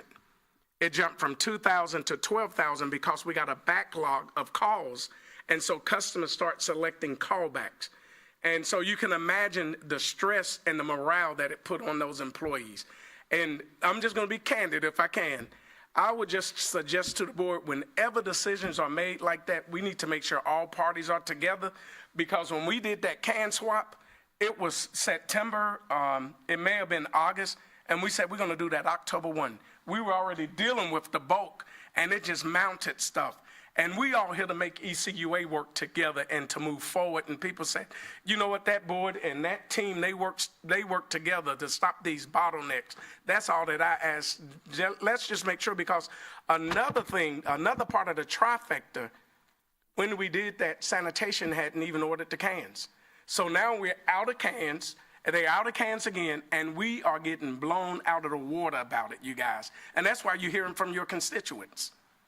And so that's what I guess I'm saying is too, I'm going to drop May 31st, but I think a lot of this stuff need to be heard and said because we work for the public.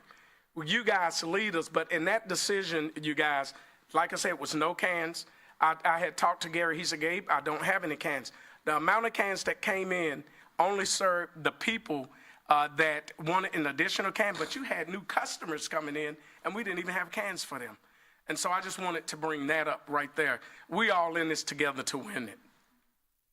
Spanish calls went down 17%. Emergency calls went up 6%.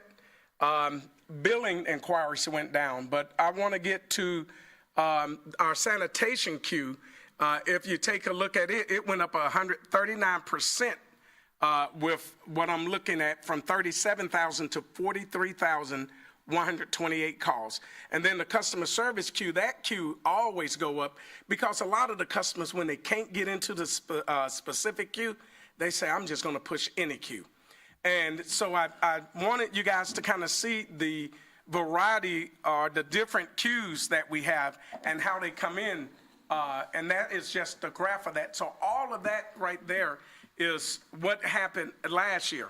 And now I want to just cover some of my goals also that I had for 2024. So we talked about the work at home program. We've kind of suspended that because of what was going on in the office. I'm looking at it. I spoke with Tommy, matter of fact, about it. And we're looking at maybe a hybrid program.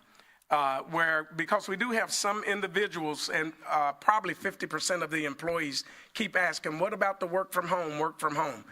Once we get all of the paperwork and everything caught up and get the 6 employees on the phone and they can get past that learning curve, we're, like I said, looking at the hybrid work home from 3 days, come in 2 days. I think we can better control and see exactly what's going on. Because if you're at home 3 to 6 months and we don't have the way to see what's going on, but we're looking on the system, well, this person has been in wrap for 20 minutes. Let me give them a phone call. So 2 days in, 3 days out. And then I said for the 2024 that we were trying to get our abandons down under 1.6%. Our abandons have never been over 3%. But we're working at that goal. I can tell you we're excited.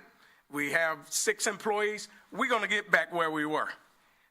Then, of course, continuous education, I put in there. Our reps have completed every course that I basically had mentioned that was vital to customer service and the new trends of customer service. So then you come to my 2025 goals. I want to take a look at the budget. I didn't put my budget on there because last year I didn't, and I knew you guys had that sheet, but next year I will put it in a PowerPoint. I do have an increase in my budget, and you'll see that there is a $6,000 increase in other contractual services. And that is because the different water companies that provide information to us, such as People's Water, Cottage Hill, Farm Hill, and Gonzales. We have sewer customers, and they have the water customers. So in order for us to get the information to bill those customers the appropriate amount of what they are using for sewer, we need to know what their consumption is every month. And they charge us for that information. And so they went up a year ago, and just recently we got something, they going up again. And this is since I submitted this budget, and they said with the CPI, it dictated they needed to go up again. You will also notice I put in $6,870 to replace chairs within the contact center. You think when you have individuals sitting in chairs 5 days a week, 7.5 hours a day, eventually they wear out. So we have some arms falling off and some cracks. We need to make it a little bit more comfortable for them. Let's see, I also had an increase. It was in my overtime budget. right now, the reason I put the increase, you guys, in the overtime budget, the operation does not dictate that we need to hire a couple of more people. So having that overtime to cover until the 6 people are trained, I just need some little extra cash to pad when I say I need some overtime, you guys, because they're still at the learning curve. So that's what that was for, because being under 6 employees, I went over my overtime for this current budget year, because every day we were asking 4 to 5 employees, would you like to volunteer to work through your lunch break and get overtime? So if the employees worked overtime, I had the supervisors to volunteer as well, because whatever they do, we're gonna do. Just because I have this title, it doesn't mean I can't get in the trenches with you. And so we did the same thing. If I stayed, I'm salaried, it doesn't matter. I'm not gonna leave the employees here. Jamie, my manager, does the same thing. You know, we may not get that time back, but for us to see it come back and we have happy employees, that's more than enough. And what I wanted to let you guys know, anytime those employees are asked to work through their lunch, this supervisory team provide lunch for them. And I'm being honest, we may have spent $200 on some days. That didn't matter. We took care of those that stayed, but we also made sure everybody in the department got to eat. And that's what builds a team. When they see that you there with them and you care about them, you get these type results. Because when I looked at the actual result that we went up 103% over last year, down 6 employees, it told me they were working their tails off. And it was one more increase to $2,500 for gas and lubricants. I have 4 vehicles now. That's with the water service techs, and everything went up. I remember, Mr. Brown, last year you said, and Mr. Williams, how can you submit a budget and not go up on anything? Well, this year, I'm sorry, I need to go up, you guys. And that's the gist of my budget. If you guys have any questions, I'll be more than happy to answer. Yeah, we do have some questions. Thank you, Mr. Chairman. Thank you, Mr. Brown. Yes, ma'am. Always a really tame, low-energy presentation. So, first of all, we do tend to look at the budget in silos, or look at expense issues in silos, and this is an important lesson to us, because we needed for you to be ready for our action on bulk pickup, and Yes. and I hope we've learned something from that. As far as the work from home program, I sure hope you will bolster that. I Yes. think it will attract good employees who see this as a way they can juggle what women typically Yes. juggle. And I think you'll get great workers doing this, and I'd like to. I have several ECUA accounts, different properties and so forth. And so from time to time, I have to call or Yes. come here. And when I do, I never say, hey, this is Lois Benson, I'm chairman of the ECUA board. I just call and give an address or whatever. As long as I can remember that you have been involved in customer service, I have gotten the most courteous, efficient, pleasant responses. If you are ambassadors for this, we're in good hands. Thank you. Because they are consistently. I never have a negative. There was a time when I had a lot of complaints about our customer service. I remember. Yeah, and I would call you or call someone, and they would listen to the tapes and say, yeah, that is not happening anymore. And it tells me there's good leadership, a good team, Yes. morale is good, and, you know, I hope we can get the workload under control to continue that level of morale. Yes. But kudos to all of you. Thank you. Good job. Thank you, Mr. Benson. Yes, okay, Mr. Rivera. Thank you, Mr. Chairman. Gabe, how are you doing? I'm doing good. How are you doing? Good. Again, you're another individual I work with in my day job, and so it's good to see you. I don't know another way to say this, but I got mad props for you for fighting for your people this evening. That really is enlightening to me, and it makes me feel good to see leaders fighting for their teams.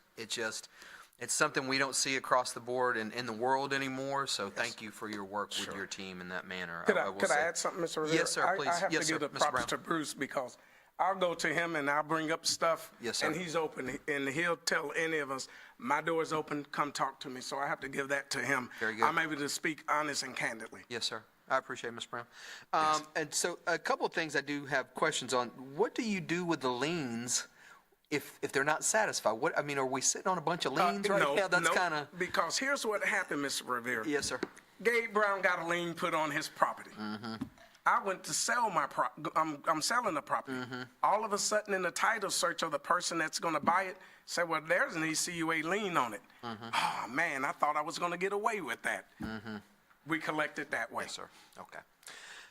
Additionally, a question I may have, and actually I do have, I have gotten a lot of individuals that I work with that say, I want to call ECUA, but I cannot call them before 8:30, and I have to report to work at 8 o'clock. What would you tell me to tell them? Right now, we have on our website Yes, sir. a dashboard, Very good. and it will show you the max time for wait and how many customers are in queue. Very I good. will tell them not call at 8:30, nor during the lunch hour. So from 8:30 probably to about 2 o'clock, I will call after that. After 2 o'clock. After 2 o'clock. And what Because time do the you lunch cut- breaks are just as bad. What time do you guys cut the phones off? 5 o'clock. Okay. So if an individual can't use the phone during the work, other than lunch break, they might be, is there another way? Is there, Or- can you do it online kind of deal too? Online. Yeah, They yes, can sir. send in Very good. customer service. Yes, sir. Email address, ecuacustomerservice.fl.gov. Yes, sir. They send that email that comes right to us. Or I would tell them not to call, especially on Mondays Yeah. or Tuesdays. Yes, sir. It tapers down on Wednesdays. They'll get in. The girl's right. I'm That's serious. right. Yes, It's sir. been like, and these ladies will attest to it. Yes, ma'am. I even had my manager and some of my supervisors, Gabe, I am retiring. No, you're not. Right. One other question I have, do you guys run customer surveys? I believe you would have a high number if you did. And We do. Okay. And so do you have that number by chance of I what? don't have that. And the parameters, and maybe next time It would we'll be talk in about it. our annual report. Yes, sir. I turned that over to Natalie. Yes, sir. But what we have, we asked the customer, and that's part of the specialist evaluation as well. Yes, sir. They got to remember to update their customer account with telephone number, email address, what have you. And at the end of the call, may I transfer you to our survey line? Yes, sir. And so we get really good feedback. Normally, we range in the 99.9%. Does not shock me. Thank you, Yes. Ms. Brown. I appreciate you, Gabe. Sure. Yes, sir. Thank you, Mr. Rivera. Yes, sir. Mr. Brown? Liens, that was one of my questions. So if they don't pay, what happens to that money? We don't take the property. Yeah, I was, like, you sitting on some stuff back there? You got your retirement plan worked out well, don't you? A couple of things that I would say, and we were talking during the dinner break. I'm not sure if customer service is a fair title for what your folks do. I've been in different customer service situations and different HR situations, to include the military and Department of Defense. And everyone has a clearly defined list of things that they cover. And under their job description, it does not go any further. And if you look at government work, which we're certainly a part of, these folks are exceeding, I don't even know if that's the right word, Ms. Benson. You're doing more. Your customer service workers are doing more than customer service. They're acting sometimes like counselors, lead agents. So my question is there a way between you and HR, and I know this is gonna, when we start talking about money, but to keep your folks that are good, that are doing well, and to bring in ones that are gonna be good at their job and wanna stay, I think that pay rate needs to be somewhat different than a person that walks into Walmart or McDonald's. McDonald's is hiring some folks at $20. That's more than what your folks are making. And I don't know how to address that, or if you have addressed that, or if HR has addressed it. And I'm going to go back to one of my favorite words, morale. Looking at your numbers, the morale that your folks have is because of the two of you. It has nothing to do with the least amount of work that they have to do on the job or their pay. And at some point, and this is no offense to you, that runs out. You can't continue to pay $200 for lunch because you got folks working 12 hours overtime. So I don't know, the next time you present to us, maybe confer with Kim earlier on, and as a part of your budget, ask for, and I know I'm gonna get beat up, don't call me later, Mr. Woody, I gotta go home and take medicine, so I won't be able to talk to you. But maybe requesting that your folks start at a different rate. I really believe that the folks that you have now, are staying because of the two of you. And I can say that with great confidence, but at some point, you're going to wear yourself out. We can't continue to use up the employees that are doing their best with the least. That's just not, doesn't make good business sense to me. This is the one time when I would say more money needs to be spent on those individuals. And I'll say it again in the next meeting. You're like she said, yes, it's low energy.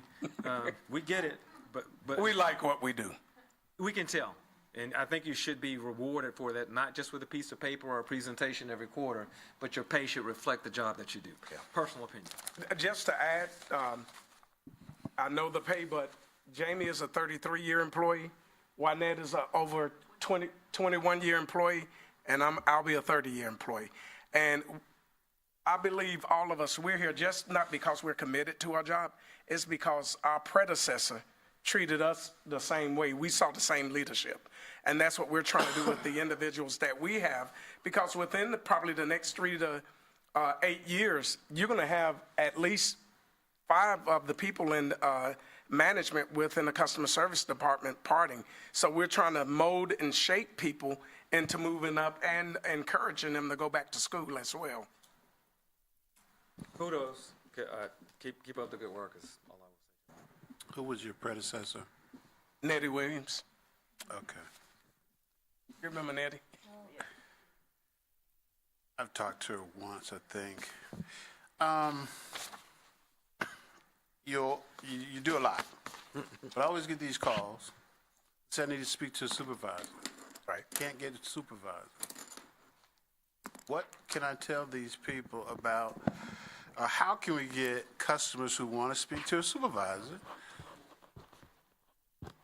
get them to be able to speak to a supervisor? Okay. That's a 2 question. I would ask the customer, are you speaking of a sanitation supervisor or a customer service supervisor? Because I bet you 95% of the time it's sanitation. And we convey to the customers, they're out in the field. We will take your name, your number, and we will send an email to them, and they will contact you once they get that email. Every email that I normally get from you guys, I look it up, I pull up the work order, customer request sanitation supervisor, call them. And see, the customer wants that call right away, but sometimes those guys don't get back from out of the field until 5 o'clock. And then they will get with them the next morning. And that, the majority of the time, that's what it is. Okay, okay. Mr. Brown. No, I had to go Yeah, first. I mean, not Miss. Oh, okay, I'm sorry. The other Mr. Brown, Gabe Brown. Your presentation is always high level, Thank you. full of energy. I can't let you guys go to sleep on me. Yeah, full of energy, and Yes. and it's very good to see the care, Thank you. the care for each one of your employees. That does go a long way, and so we ask you to continue until you get your team in place to replace you all. We will. And that's important, and you know how important that is. So thank you, Thank you. and we're going to move on from presentations. Look forward to next year. Okay. Mr. Brown, on your the last time you present to us, at the end, I want you to break into song for